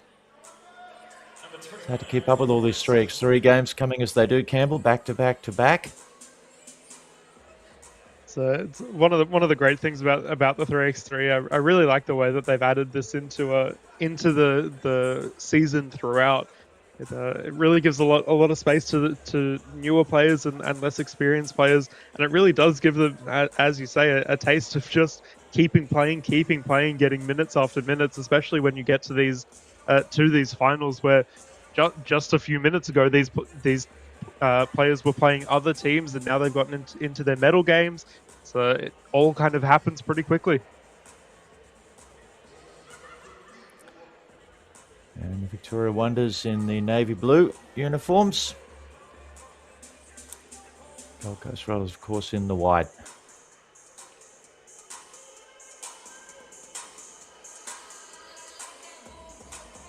Kaya Scholl, Maddie Kelton and Anne-Marie Alley on the floor for the Rollers.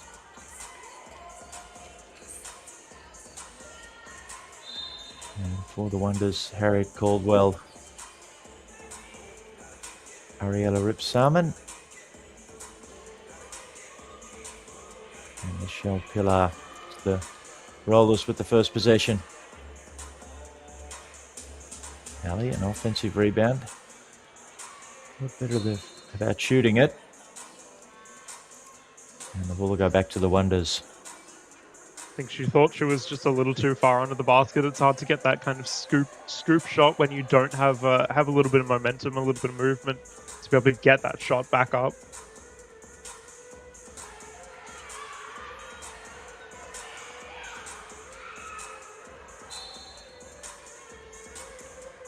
Pass astray there from Rip Salmon.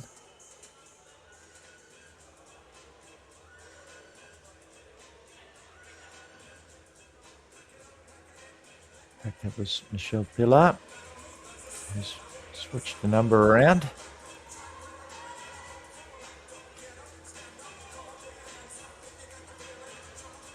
Rollers off.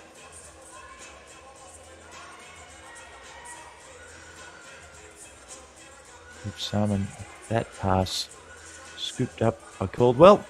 Can't get it to go. Rip Salmon, the offensive rebound and the finish. It's the scoring underway. The Wonders with the first point. That's such a quick shot. Just collecting that ball and straight into that movement, that shot movement. It's a pretty comfortable way to get that shot away.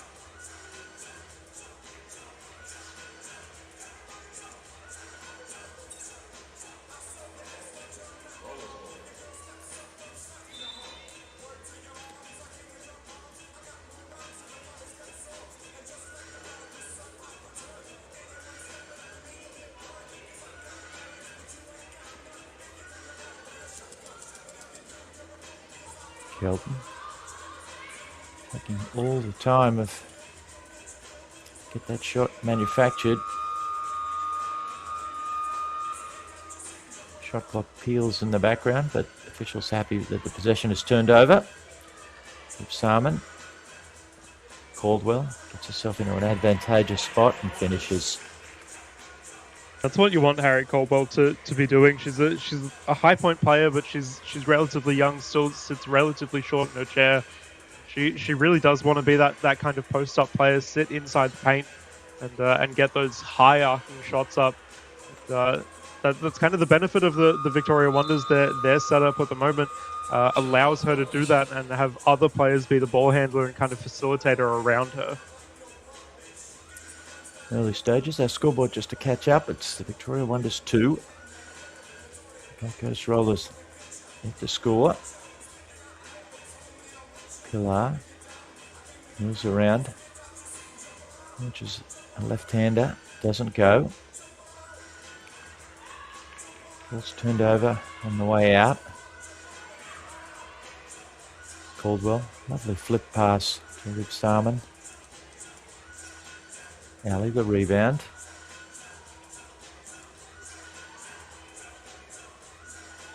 Kelton moves right across the floor.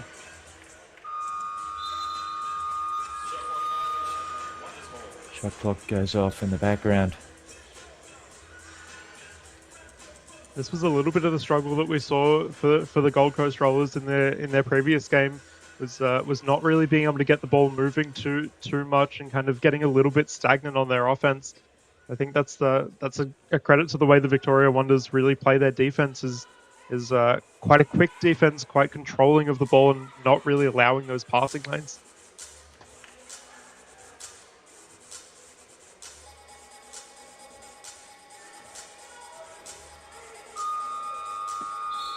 Staffer in the lane. I don't know if she didn't realise the ball had already been in and out once.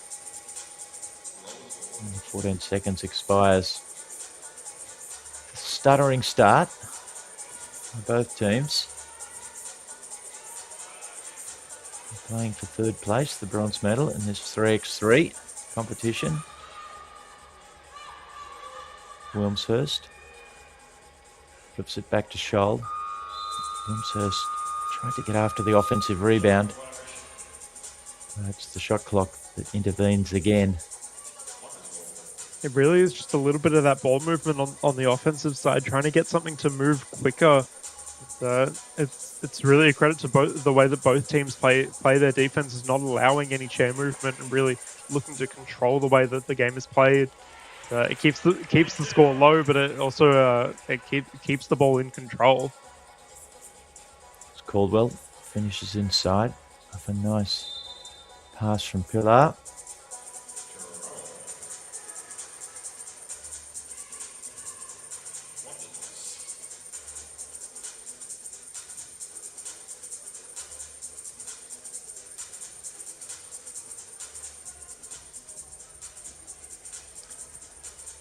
Pilar gets down into the paint, flips back to Caldwell.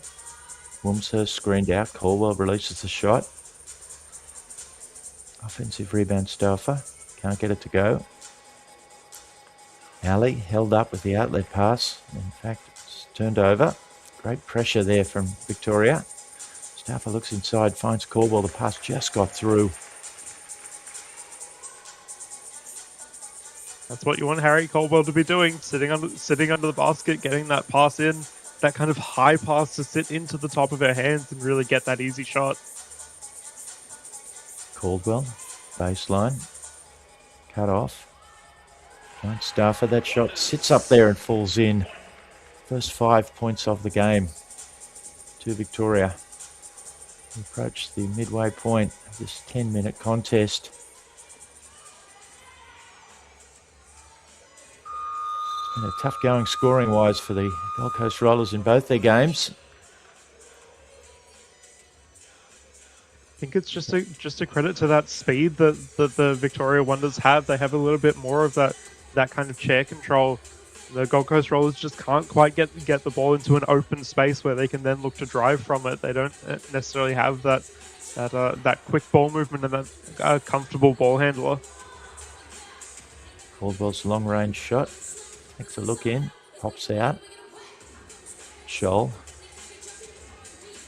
clears the circle. Set up the offense. Looks to drive. Stauffer cuts her off. Passes a little short for Ali. Caldwell inside again. She's been the serious target. She finishes after an offensive rebound.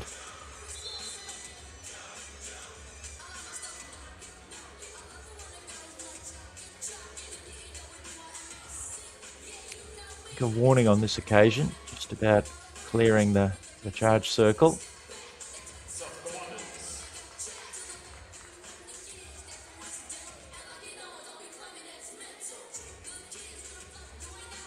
Scholl to Wilmshurst. The shot's just slightly off. Caldwell.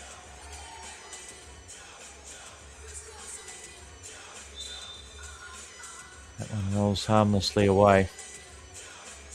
I think she's still finding her range from that outside shot. She is quite the comfortable inside shooter. She's learning to use her height and kind of push that shot up. But I think it's those outside shots that aren't really her range, and something that she's not usually required to do for the Victoria Wonders, at least in the five-a-side game. She's not necessarily used as that outside shooter as much. But it's a range that she's not necessarily too comfortable with.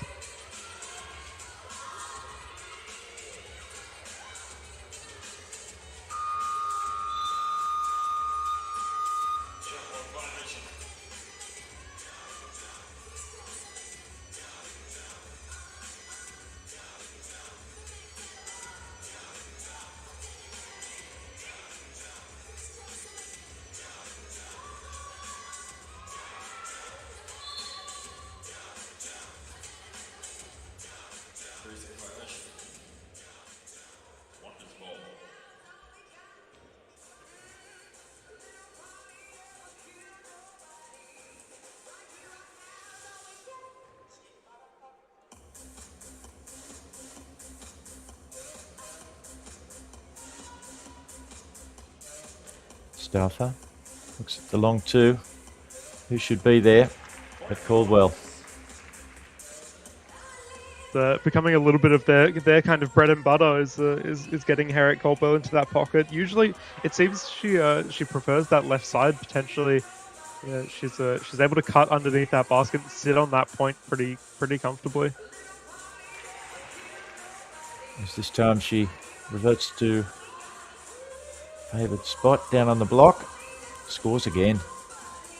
She's been absolutely dominant thus far in 7 minutes played.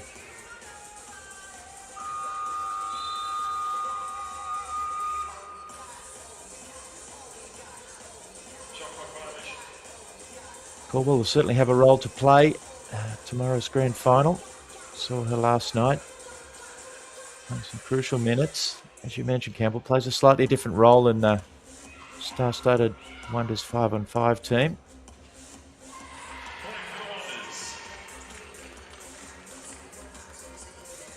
This time she provides a lovely pass for Reeve Salmon to finish. Yeah, I think she's looking to kind of learn and develop through someone like Leanne Del Toso, a teammate on the Victoria Wonders on the fiver side, and really kind of become a little bit of that inside shooter, but also kind of that facilitator. She's got good court IQ. I think she comes from an able-bodied background as well, so she really understands the game and can see how it kind of plays out in front of her. Really looking to kind of develop that skill as much as she is an offensive threat, but also be a facilitator and a passer and see the play that happens around her and kind of figure out how to move forward through that. Reeve Salmon launches the shot. Didn't catch anything of the rim, so the shot clock continues to count down. Caldwell, lovely touch. She's looking to prove me wrong with me saying that her outside shot isn't as confident. She pulls up from the free throw line and says she can take that one too.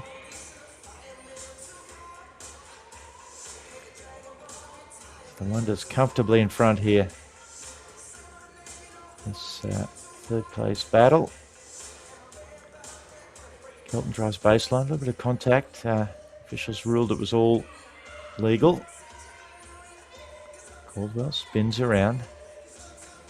Kelton pursues her. Caldwell flips a pass off to Stoffer, who was, I think, enjoying watching Caldwell evade defenders and didn't realise it was coming. I think she was almost a little too much trust in Harriet Caldwell to put that shot up. I think I was almost expecting the same, get that drive and really look to put that shot up, but she was electing to trust her teammate who was behind her to kick that pass out and take a shot, which just a little miscommunication there.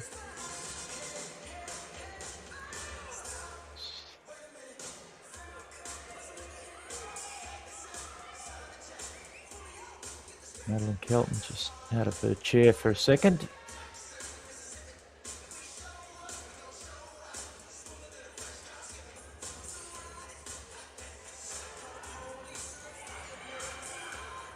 Pilar across baseline. Puts a pass inside to Reeve Salmon. Nice little screen and roll. Action there, well executed. Scholl is down inside the paint. The shot just refuses to fall.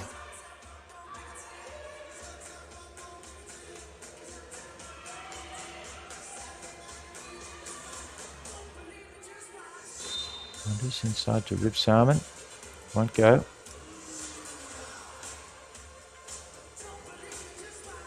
And she was in the paint for just a little too long. Then she was, I think she was looking to put that shot up right as that call was going to come in. I think she was potentially counting in her own head, knowing that she was just there for a little too long.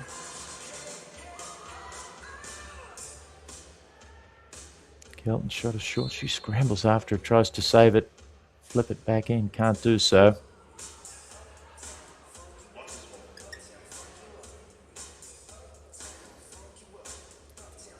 Dying seconds.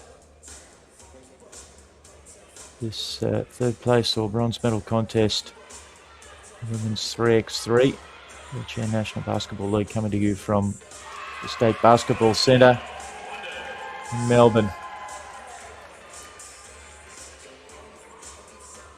Michelle Pillar pretty excited about making that one.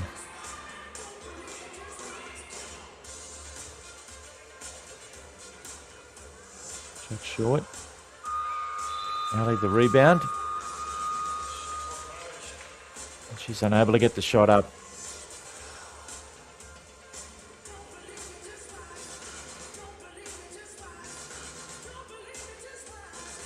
Just a few seconds remaining. There's a staffer, dribbles around. Gets in the paint, launches a shot, can't get it to go. Kaya Scholl flips it out. As she does so, the final buzzer sounds. Victoria Wonders much too solid in this contest. Harriet Caldwell, towering presence as they take the bronze medal game, 12 points to 0. Yeah, Harriet Caldwell just absolutely dominant inside the paint. She's really learning to use her power under the basket, and I think it was a really good strength to have players like Michelle Pillar and Stoffer as well, to be really kind of that facilitator and look to get those passes inside to her and be those kind of outside options if they need to kick it out. But she was just so effective inside the paint. And right as the next game starts to warm up, we will take a short break. Be back in just a moment.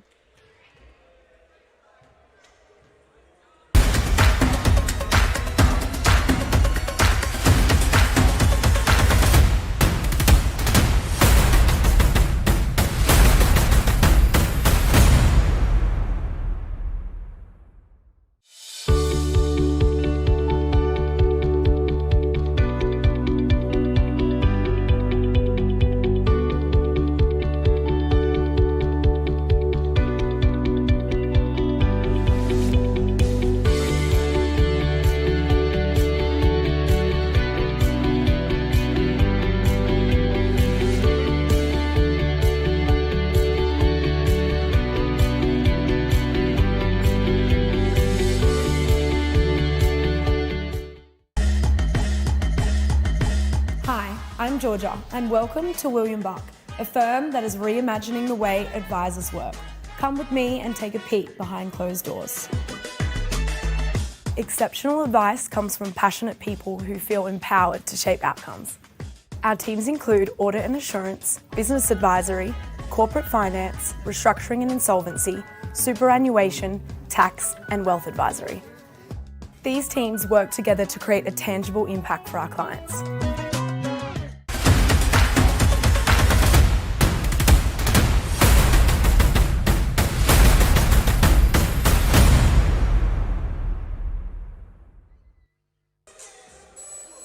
Welcome back. Action already underway. This third place playoff in the men's 3x3. Red Dust Healers in the dark uniforms and the Wollongong Rollerhawks in their white. Ethan Halleck with that defensive rebound.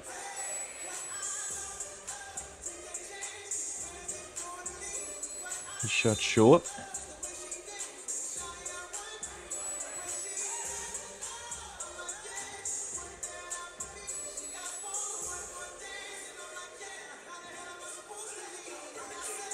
Colin Smith with the ball for the Hawks. Guarded by Will Crooks. Halleck comes with the screen. Rolls. Gets the back. Has it poked away by Turner. This was a little bit of the struggle that we saw for the Rollerhawks earlier today. Was just that inability to move the ball as effectively as they needed to and get into kind of comfortable shooting positions. They play obviously with Ethan Halleck being the big and the tall. Then the other players tend to be a little bit lower of a point lineup, and that makes it a little bit harder for them to be inside shooters and get those comfortable shots. So they've really got to look to get Ethan Halleck free. Crooks, nice baseline. Back to Magera.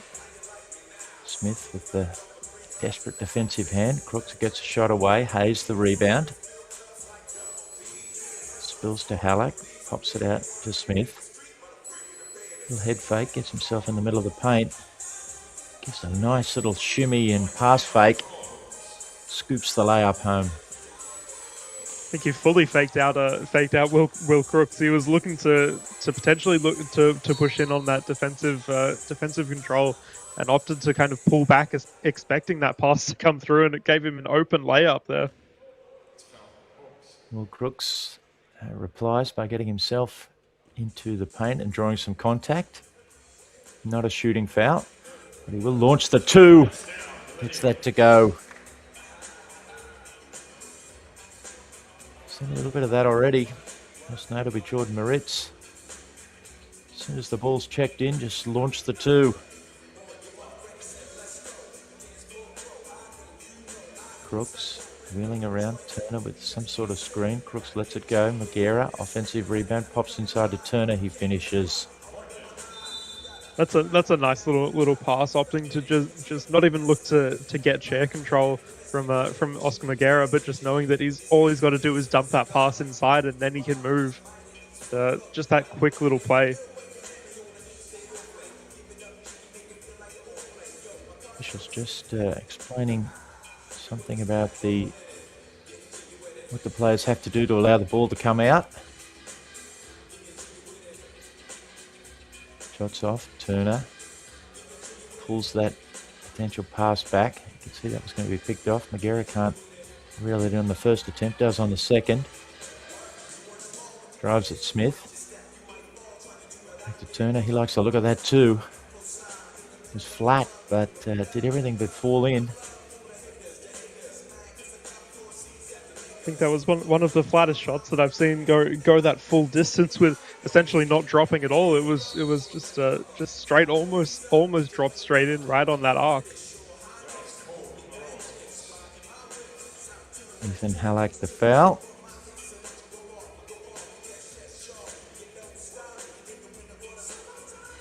We'll check it back in. Osmagera likes that range as well.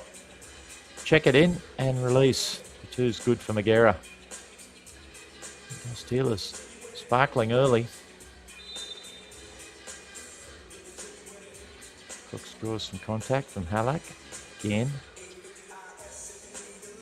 This is kind of a far cry from what we saw of the Red Dust Healers in that opening round of the five-a-side season, where we were joking that they had almost up to 80 minutes of game time without taking a three. And now they've found two players that are comfortable shooting from outside the arc and hitting it pretty consistently. So this is maybe this has been a change up in the way that the Red Dust Healers have trained throughout the season. Maybe it's just a little bit of different strategy for the 3x3, but it's a nice thing to see them finding kind of that range. Imagine the return of Jalen Brown from Turkey and having him at practice with the three-pointer a prime part of his arsenal. The 3-point and up to a half-court shot from what we've seen in his Turkish league season. Magera now measures that, can't get it to go. Lovely touch pass from Crooks. It finds its way back to Magera. Poked away by the Hawks.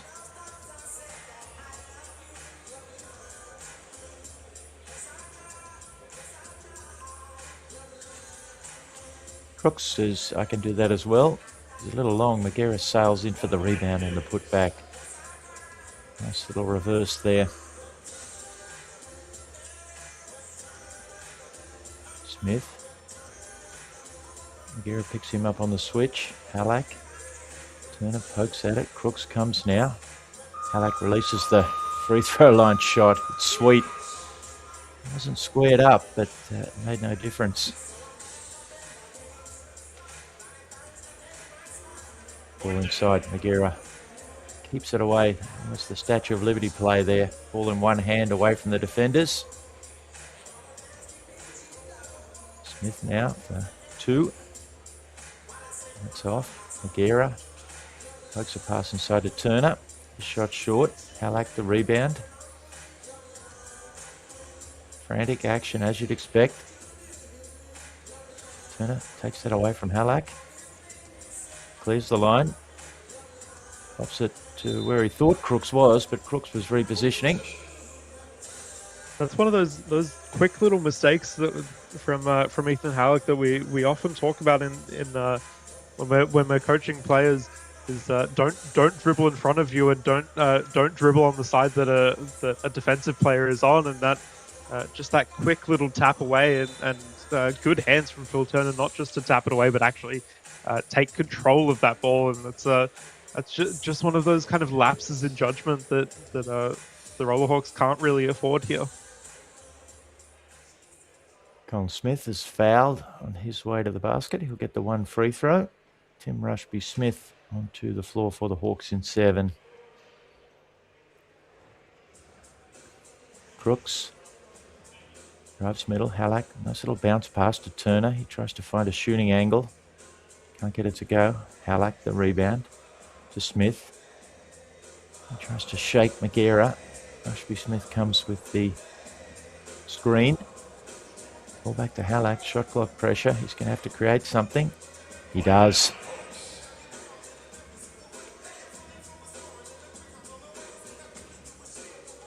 Hawks hanging on here. Trail by 3. A steal from Rushby-Smith. Halak out to Smith. Colin Smith this time. He looks at the 2. You can see him sizing that up. And well back beyond the arc. It's off. Magera. Turner. Healers, remember, they've got to clear that 2-point arc. Crooks. Magera. Calmly off the glass. I think they were lucky to notice that. I think Oscar Magera thought he was outside the 3-point arc, and he was just I think inches short of getting that big wheel fully outside the arc, and that's I was almost expecting them to kick it back in and try and take that shot. Phil Turner lets projectile go there for 2. He clanged into the backboard. Just moving at pace. It's one of those shots when you get reminded just how strong the backboard can be at times. Sometimes you see those missiles coming in and you think maybe this will be the one that breaks the backboard.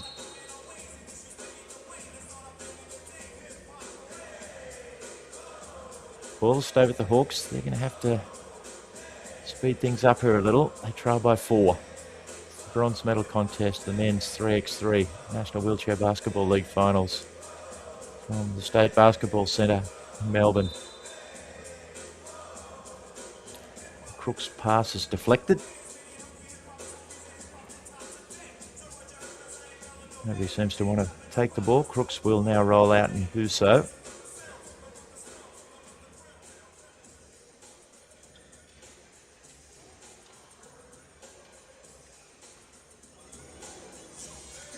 Turner.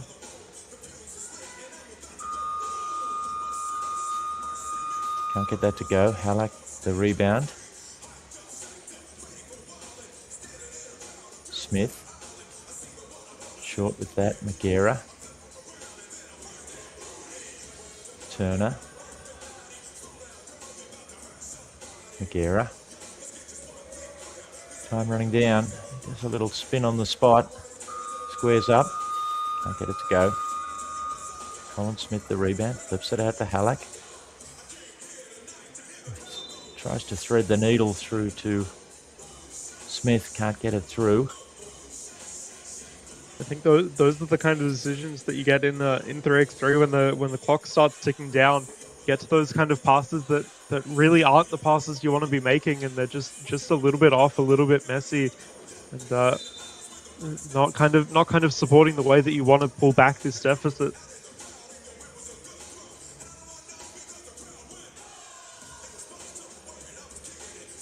Magera, 2, it's good again. We did see signs of this in the last couple of games of the season. Oscar Magera expanding his repertoire out beyond what would be the 3-point arc in the 5-on-5 game, and showing a little more of it here. Turner, bounce pass to Crooks, rolls backwards. Just had a score adjustment there. It's now the Healers comfortably in front.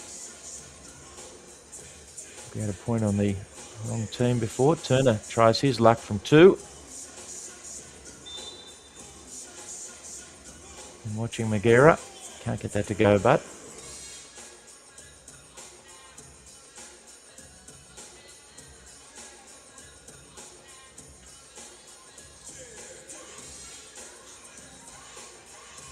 Just Healers check it back in. Ethan Halleck says, I can try that as well. He misses, but continues his path to the basket, gets a pass back from Smith and finishes. It's once again just one of those plays that we keep talking about, where certain players, and you'd expect it from the Red Dust Healers, with Sabri Bedzedi being the one to kind of learn from, that when the shot goes up, you don't put your head up and kind of watch the shot that's going up. You lock in and look to get that rebound. And I think that's exactly what Ethan Halleck is kind of developing and learning to do, is get those shots up faster and get into a better position to take that rebound and go. Yeah, perhaps the terminology might become doing a Bedzedi. It's always a trick to try and, for younger players, try and find some coaching terminology that might appeal to them or that they can visualise. Certainly, anybody who's watched Sabri Bedzedi would be in no doubt what I'm talking about. He's sailing off after a shot, and it still seems to be on the ends of his fingertips.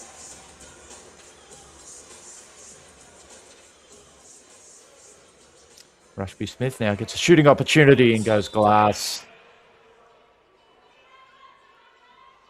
Just the one, and it's probably not enough in this last minute of play. There's some good spirit between the two teams, players knowing each other pretty well. Phil Turner determined to try and get that two-pointer before this contest expires. I think the Healers are starting to have a little bit of fun now, just putting those shots up when they're feeling comfortable, able to take that shot, and not too worried about the score now. Colin Smith gives a number of pass fakes, pulls the ball back behind him, can't get the shot to go. Halleck can't get the rebound.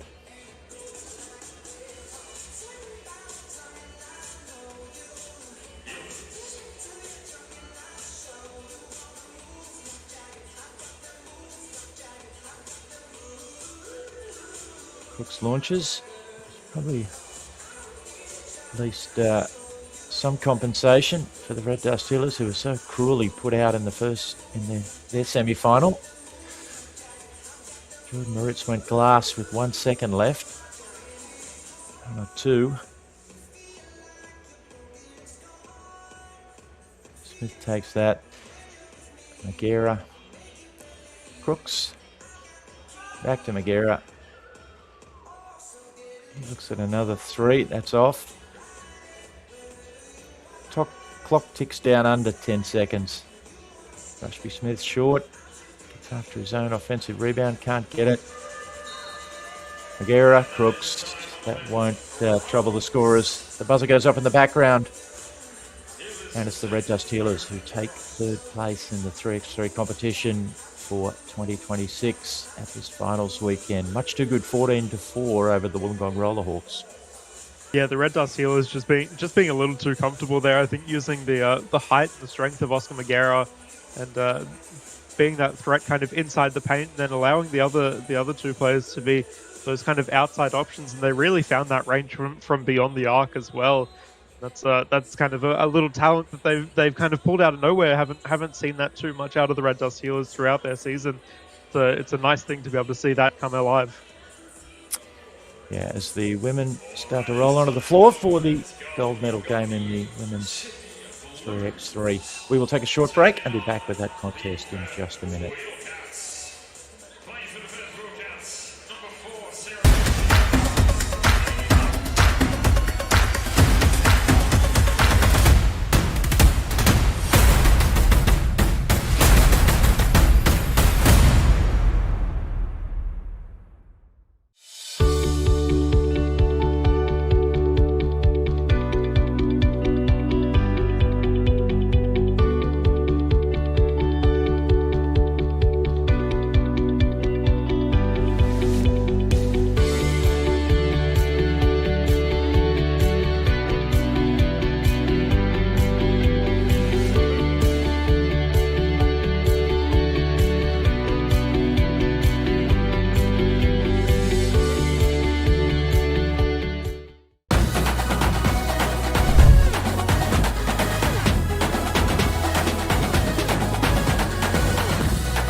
Welcome back to Melbourne's State Basketball Centre. Action coming thick and fast. Every time you look around, another 3x3 game is starting. And we're down to the last two contests. It's the women's and then the men's grand finals. In the women, we can see the two teams warming up. Sydney Blues, of course, in their blue singlets. They were so dominant in their semi-final. And the Perth Wheelcats managed to get the job done in their semi-final. Sarah Vinci starring there against the Victoria Wonders. Campbell, what are you expecting here? Is there any way to get past the juggernaut that the Sydney Blues have been in the 3x3 format? I think the way that the Perth Wheelcats have got to look at this is knowing that they have the height advantage, they have the size advantage. Laura Gillies inside the paint is a force to be reckoned with. I think that's what they've got to rely on offensively, and defensively they've really got to look to shut down the ball moving. I think the Sydney Blues have such an ability to move the ball through Marianne Latu. She's a fantastic ball handler, and really is her role in the 3x3 as well as the 5-on-5. And she's one of those players that once she gets moving, once she's got a little bit of space, she can really facilitate anything happening, whether that's taking that shot from quite a deep range. We know she has a good range on her, as well as finding her teammates within the paint as well. So the Perth Wheelcats really have a bit of a job ahead of them, but I think it's within their range, it's within doability. Of course, a busy day for the Sydney Blues players. Four of their players will be suiting up again in just an hour and a half's time in the preliminary final for the women in the 5-on-5, the Women's National Wheelchair Basketball League preliminary final. So the Sydney Blues last night lose their first game of the season. A stunning shooting performance from the Victoria Wonders.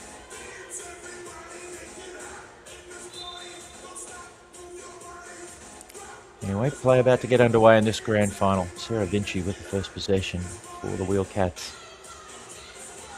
Laura Gillis sets the screen and sets another screen. And launches one of the flatter shots we've seen all weekend thus far, which goes in.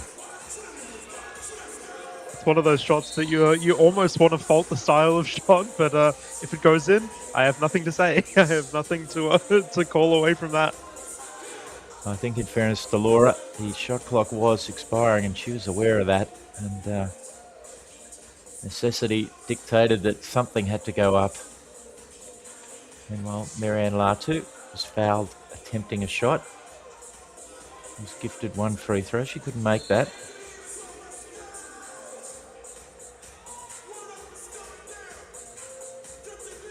The 3x3 game, teams allowed 14 seconds instead of the 24 to operate and organise a shot. Sarah Vinci goes baseline, launches. The whole premise of the play is to have continuous action. On a change of possession, players have to clear what would be the 3-point arc in the 5-on-5 game, but just to confuse things a little further, a shot from behind that arc is only worth 2 in this format of the game. All other baskets and free throws are worth 1 point.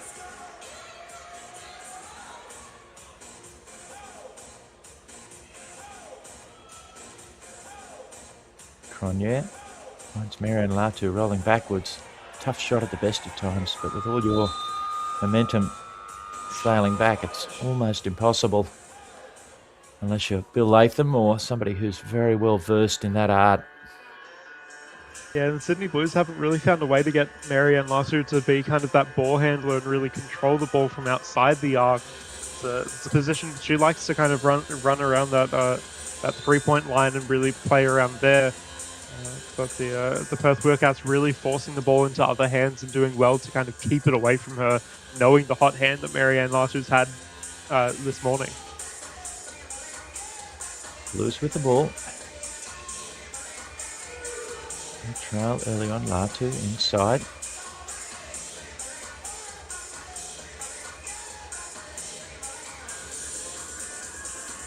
Can't get hold of that rebound. Just kind of thought she had it a couple of times.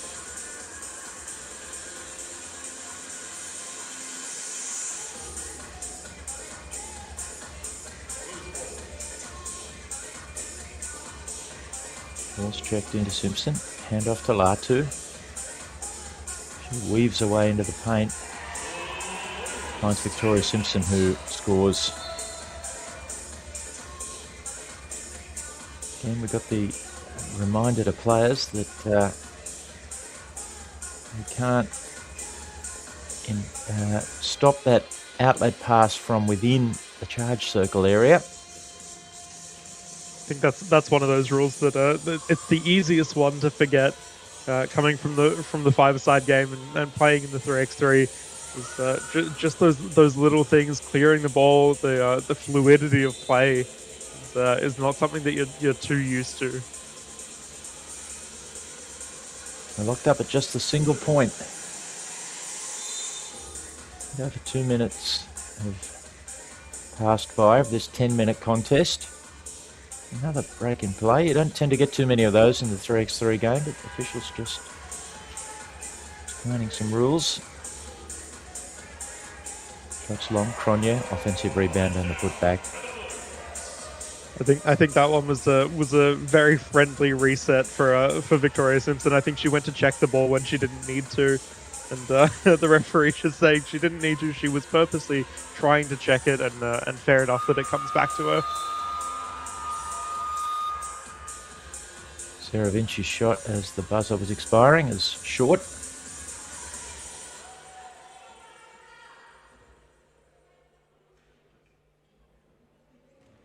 Amy Beale checks the ball back to Victoria Simpson. Hands off to Latu. Drives middle. Back to Simpson. Her shot's long. It's just Cronje again. Ball sits on the rim for a second. Falls in. That's a hard shot to make, essentially underneath the basket to get that really long lean back that Jess Cronje. She has a nice chair set up where it allows her to kind of lean back so far in her chair. Beale can't get it to go. Nice pass from Gillis.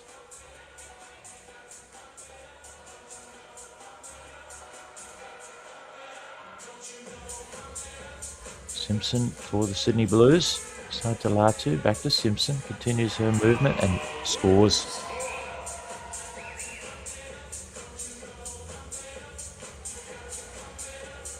Gillis in the corner. Vinci. Wheels around. Looks up despairingly, realising the shot clock was about to expire. There was no way for her to launch anything. I think that's a pretty frustrating situation to be in. Be one of the shorter players on court and just look up, and you've really got no space to move, no space to shoot. There's nothing you can really do. Nice exchange of passing. Back to Latu, but a 3-second violation in the meantime.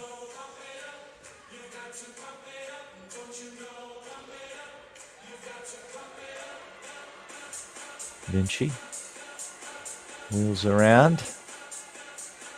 That's a shot she likes the look of. It's off. Latu the rebound. Straight out to Simpson. Quick clear. Back to Latu. Rolling backwards again. Takes a dribble. Vinci's all over her. She was going with the sky hook. She reverts to the single-hander.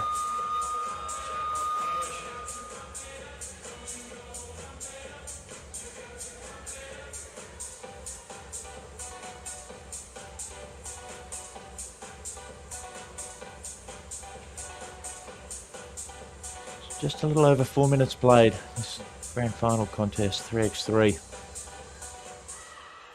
Laura Gillis has a super friendly roll there. Ball hit the back of the rim. Rolled up or bounced way up into the air and fell in. And Latu answers straight away. That's one of the shooting actions that I don't think I've seen before from Laura Gillis that she's starting to opt for, is that really quick high release It's almost that windmill action where you have the ball close to your chest and really look to elevate it straight through. It's a different kind of action that I guess it's a product of shooting a little bit more from outside her range and not quite getting that post up inside that she would be looking for. Cronje inside. The Sydney Blues have clearly brought in all of their friends, family, fans all the way down to Melbourne. Yeah, a healthy collection. I'll be looking forward to the preliminary final as well, coming up soon. Amy Beale draws some contact on that previous drive. She'll take the one free throw. Can't get it to go. Cronje the rebound. Back to Latu. Blues yet to opt for a substitution.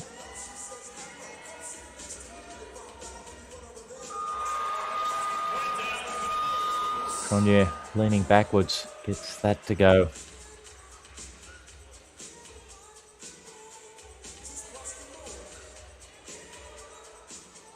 Gillis has to pop a pass inside. Too long for Amy Beale.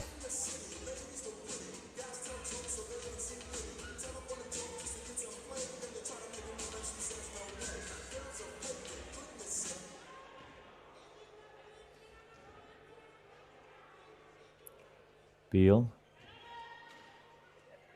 checks it back in. Simpson to Latu, back to Simpson. Makes the one. It's hard to keep that clear in your head when you're watching the 3x3, ones and twos.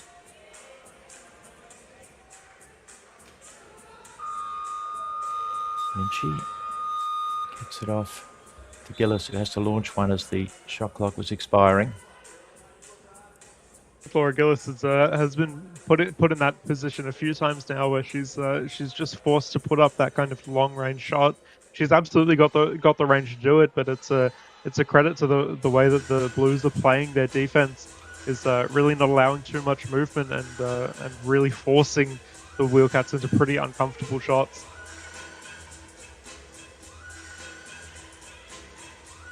Simpson shots off. Vinci. Here's that. Ball back to Gillis. She gets the one to go and will get a bonus free throw.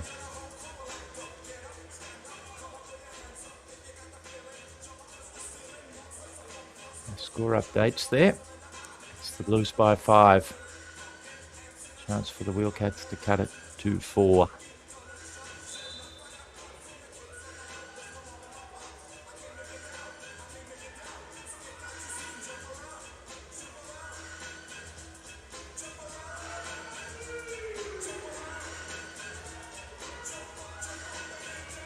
Latu. Being forced to defend her with the back. Latu goes glass. Finishes. Touch under 4 minutes remaining. It's just not clicking for the Wheelcats. And the Blues conversely. That'll be a frustrating pass missed by Sarah Vinci. They finally were able to get Laura Gillis in a pretty comfortable position to be able to post up and get that kind of shot away, and just not able to get the pass there into that position that they needed. Both teams make a substitution. Maddie Kent and Daniela Egler-Bast onto the floor. So Gillis trying to turn around a little too sharply there. She's lost her balance. Sarah Vinci sails in, knowing that she'll need to give her a little bit of assistance to pop up. There's a little bit more help on hand.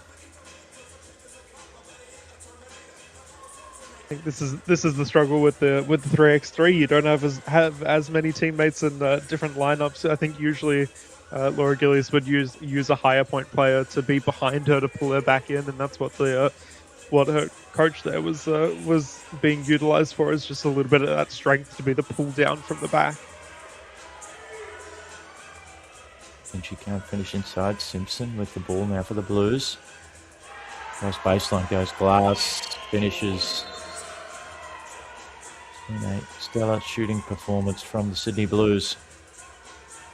Victoria Simpson especially has been a surprisingly effective shooter for the Sydney Blues. It's not necessarily her role usually for the Blues, being that strong shooter inside, but that's she's been put into that position a couple times now, had a couple longer range shots as well.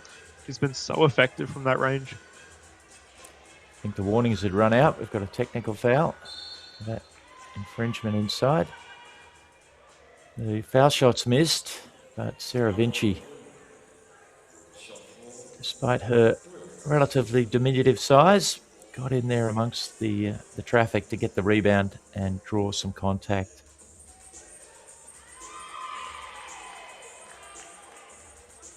Free throw's good. Just a glimmer of hope for the Wheelcats. 3 minutes remaining, touch over. Simpson, and she pokes at the ball. Simpson, leaning backwards, launches a wayward shot.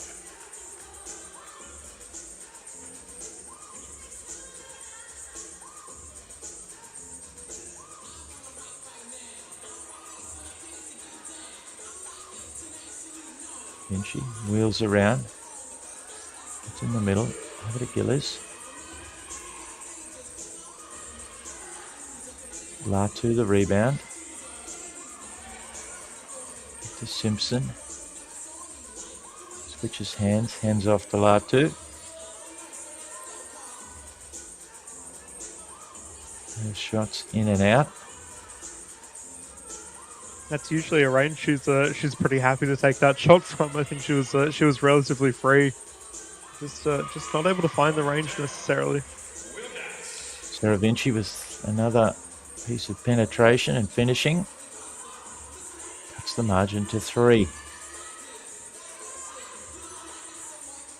Latu off the elbow. That one sat up. Refused to go down. Vinci again for the Wheelcats. Gets into the paint again. That one does everything but fall. Latu the rebound.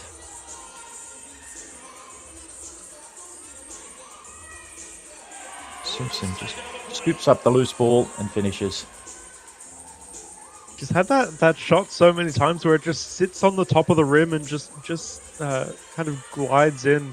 She has a very soft release, and it's been really valuable to her. Not using the backboard and just opting for that really kind of slow shot up the top of the ring.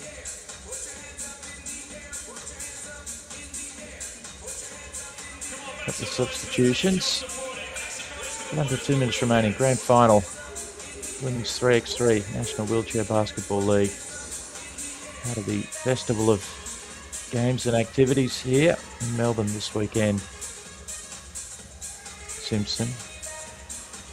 Regler Bast just couldn't get hold of that one.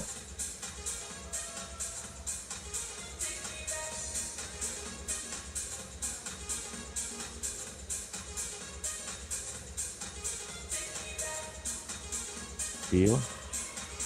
Gillis off to the left. Gillis catch and shoot. Latu rebound. Simpson zips out to the 2-point line. Launches a shot. Beal the rebound. Back to Gillis.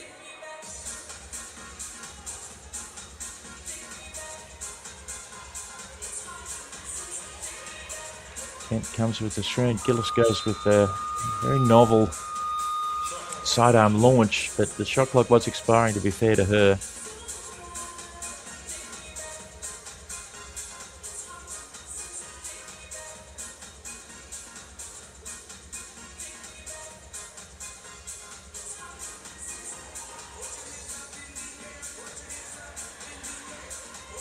Regler Bast short with that one. Beal the rebound.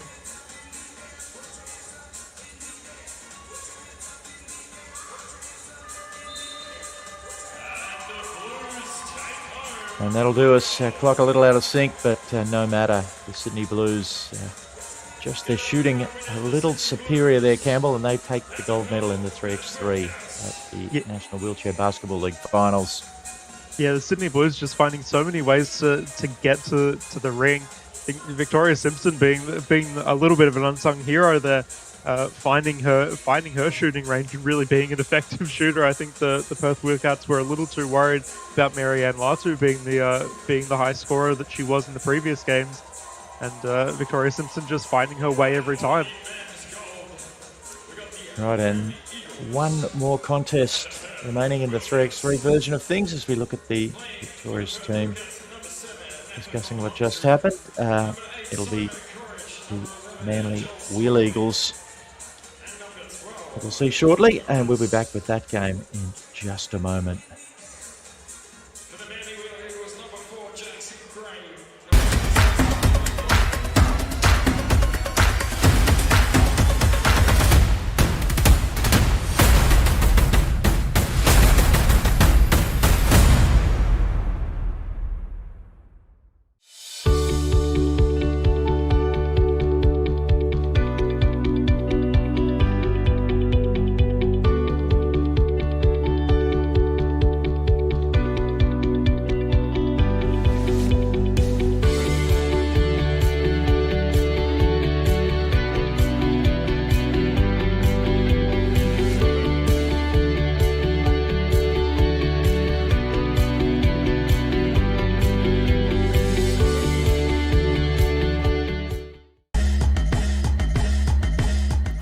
I'm Georgia, and welcome to William Buck, a firm that is reimagining the way advisors work. Come with me and take a peek behind closed doors. Exceptional advice comes from passionate people who feel empowered to shape outcomes. Our teams include audit and assurance, business advisory, corporate finance, restructuring and insolvency, superannuation, tax, and wealth advisory.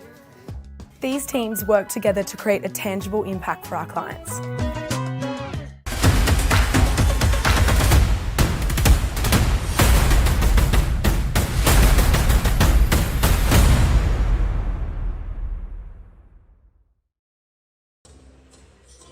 Welcome back to the State Basketball Centre. Action already underway. Tight schedule today. It's the gold medal game in the men's 3x3 National Wheelchair Basketball League finals. The Manly Wheel Eagles, Perth Wildcats. Wheel Eagles were so impressive in their semi-final, just using the three-man rotation. Of course, Jordan Moritz launched a three with 1 second remaining, or less than a second. The snatch victory for his team in their semi-final. And he has the ball now for Perth in the red uniforms. Manly in the white.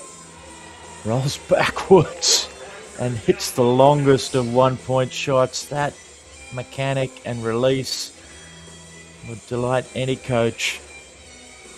You have to think that's what the Manly Wheel Eagles will be watching out for, and potentially looking to jump that a little bit earlier. Making sure that Jordan Moritz doesn't get anything for free. He's a very confident shooter, especially when he's left open like that. Dylan Gawthorne levels things up for Manly. Moritz, just a little head fake. Takes advantage of the gravity that he's creating out at the 2-point arc. Gets inside. And a really high release. Fantastic wrist snap. Gray off for Manly. Gawthorne does a great job in one move, getting the offensive rebound and flipping it to Stevens. Ball's gone loose. And Moritz out of his chair.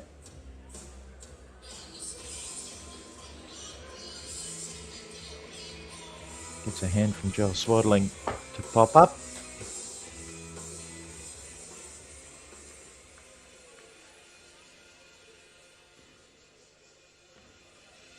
Early stages, the grand final is 3x3.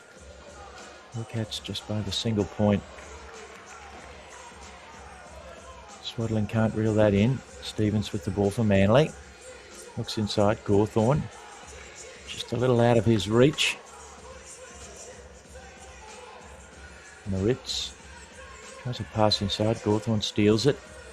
Stevens clears the line. Maybe didn't clear the line. Basket waved away. I think it's surprisingly easy to forget just getting the entire chair outside of that arc. It's a thing that we usually have that most players in training will consider over a line as one wheel, not the entire chair, but in the 3x3 format you have to be fully outside that line.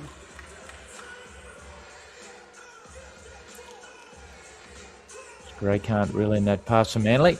I'll turn it over. Hawthorn, I'm sure he will have seen what Ritz did before. They'll be aware that sometimes when you check the ball back to him, he'll just launch straight away. Wheels around, launches. Catches the front of the rim.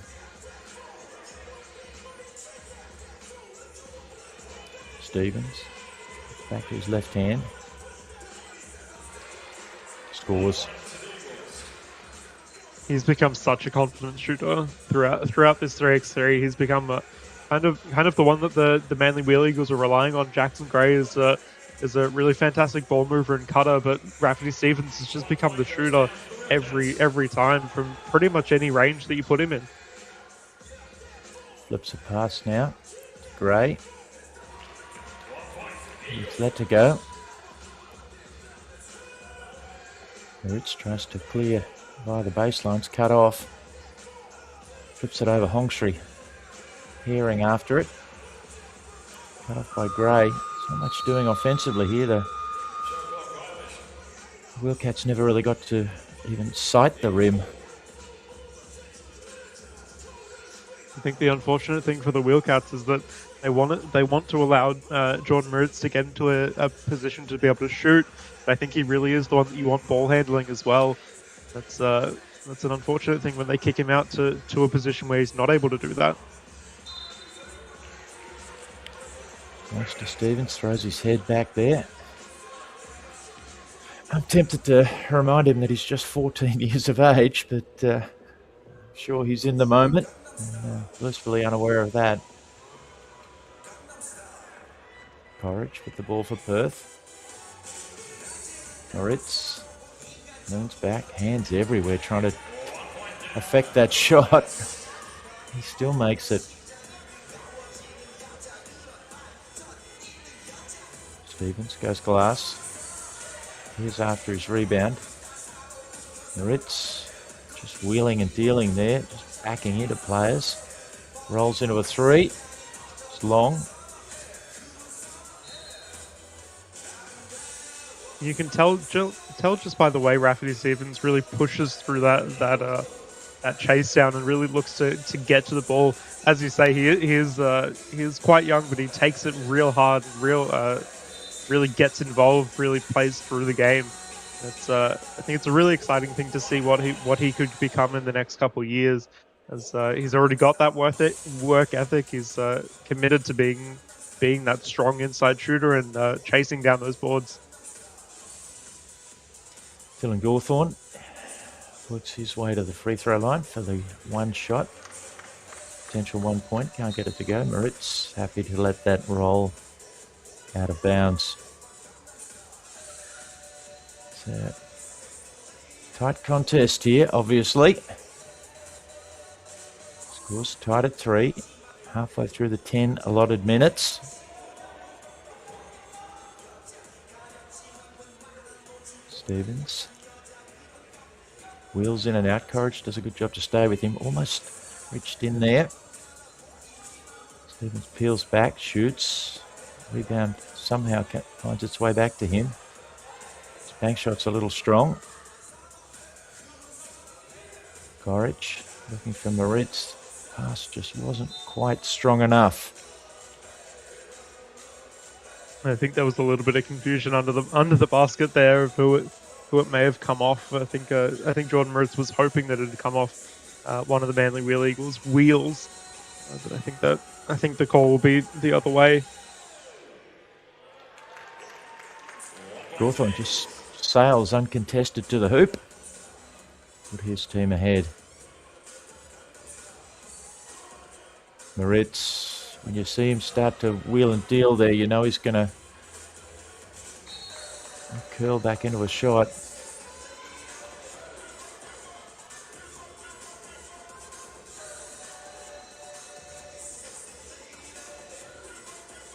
I think the way he's feeling that ball come off his fingers, he's undeterred.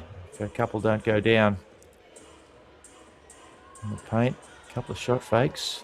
Gray might have done a good job there to deflect that. I think that's the difference that you see with a little bit of a younger player as Jordan Moritz is. He's a fantastic shooter and a really good outside shooter, but once he has a little bit of pressure on him, I think his nerves get a little bit the better of him. And Jackson Gray kind of knowing that, I think they've played together for quite a while in the under 23s national program. So I think he's quite aware of that fact and looks to put a lot of pressure on the ball. A little bit of confusion. The official originally signalled there was a touch on that. The two officials have had a conversation and figured things out. Dylan Gawthorne's the beneficiary. He makes a mid-range shot. Moritz got the other 5 players all in front of him in some sort of formations. He has a double screen.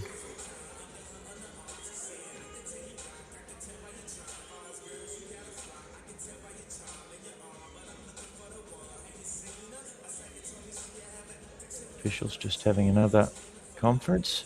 Get a close-up shot there of Rafferty Stevens. You can see the youthful face.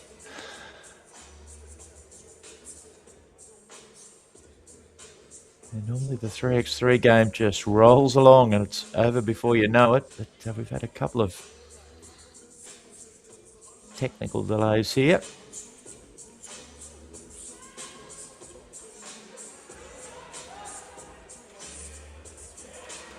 Gawthorne inside. Does a good job. Moritz closing hard from behind. Couldn't get a hand on that shot. Yeah, I was almost thinking that Jordan Moritz was going to come in and steal that ball from behind or potentially even collect a foul there. I think he's knowing the pressure that he's under now. The clock's starting to tick down and just getting a little bit away from him. Swaddling hands it off. Moritz wheels around into a 2. Can't get it to go. Gray. Stevens. Back to Gray. That's just a fraction behind him. Gray had already commenced his cut.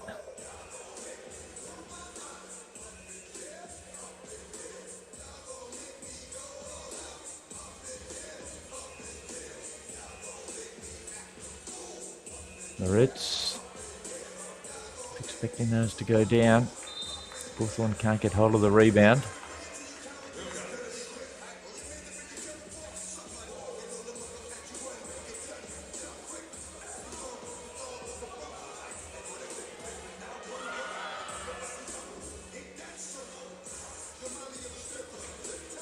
Moritz.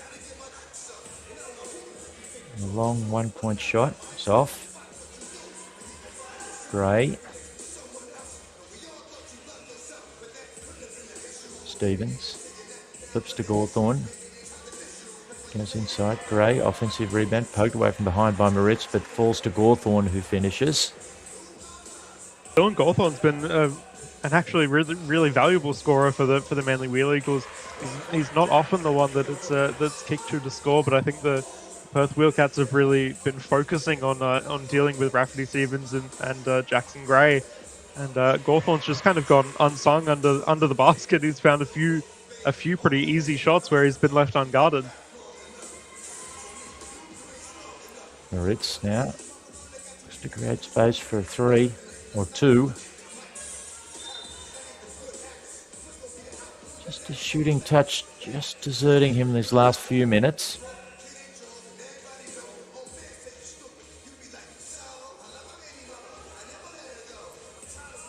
Illegal still a little far from the free throw line, from the finish line to start holding the ball. And the very short shot clock doesn't give you much advantage in doing so.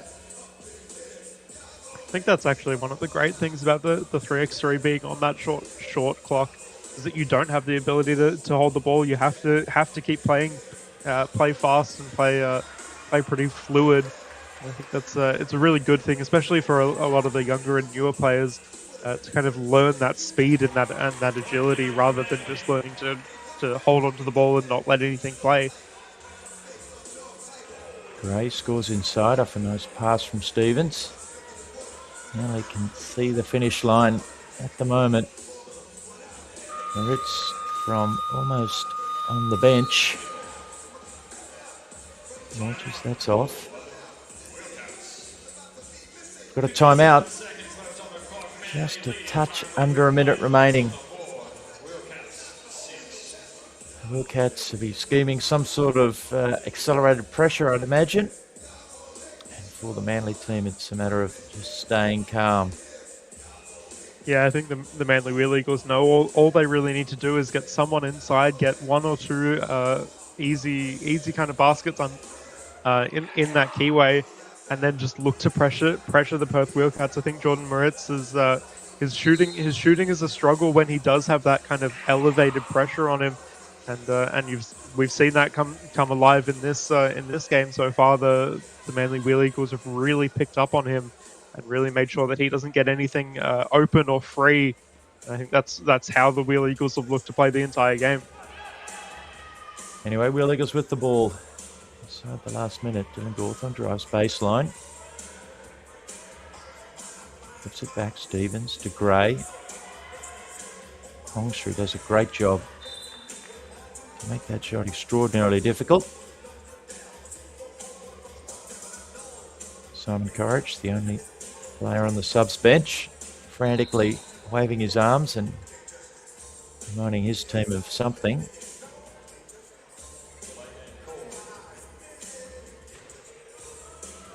Moritz straight into a two. There it is. Been struggling for a couple of minutes, no more. Ball inside. Stevens with a calm finish for one. And that puts the Wildcats in a pretty difficult position. They've got to get another of those twos to get into an easier position. It's they really don't have a lot of time to play with. Moritz again. Shots long. Gray. Just about 13 seconds remaining. Jordan Moritz and the Perth Wildcats in a situation they're going to have to steal or foul. Trailing by 2. Scoreboard just to catch up there.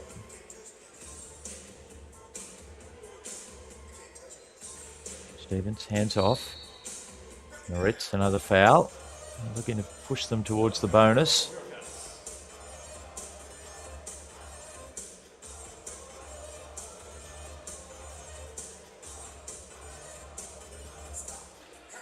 Need to foul quickly again here. The Wheel Eagles doing a good job of keeping the ball away. Swaddling pokes in. Time expires. Gray lets it go. It won't matter. It's the Manly Wheel Eagles taking the 3x3 gold medal in the final of it's been a fantastic series of 3x3 games here this morning at the State Basketball Centre in Melbourne. Yeah, I think the Manly Wheel Eagles were just a little bit too strong, especially on that defensive side. I think it really shut down the way that the Wildcats wanted to play their offense and really weren't able to get Jordan Moritz into a kind of shooting rhythm, weren't able to get him free enough to get those shots away. And the Wheel Eagles just being a little too consistent with their shooting. Yeah, and with that done, we will take a break and sign off here from the State Basketball Centre on behalf of my co-commentator Campbell Fraser. Brendan Parnell signing off. Reminder, 2 fantastic preliminary finals just around the corner, the women's and men's games. The winners of those games to go through to the gold medal games tomorrow. It's all happening here at the State Basketball Centre. If you're in Melbourne, fantastic place to come down and look. And of course, the home Victoria Wonders will feature in the women's grand final tomorrow. Who will they play? We will find out shortly. But until then, bye for now.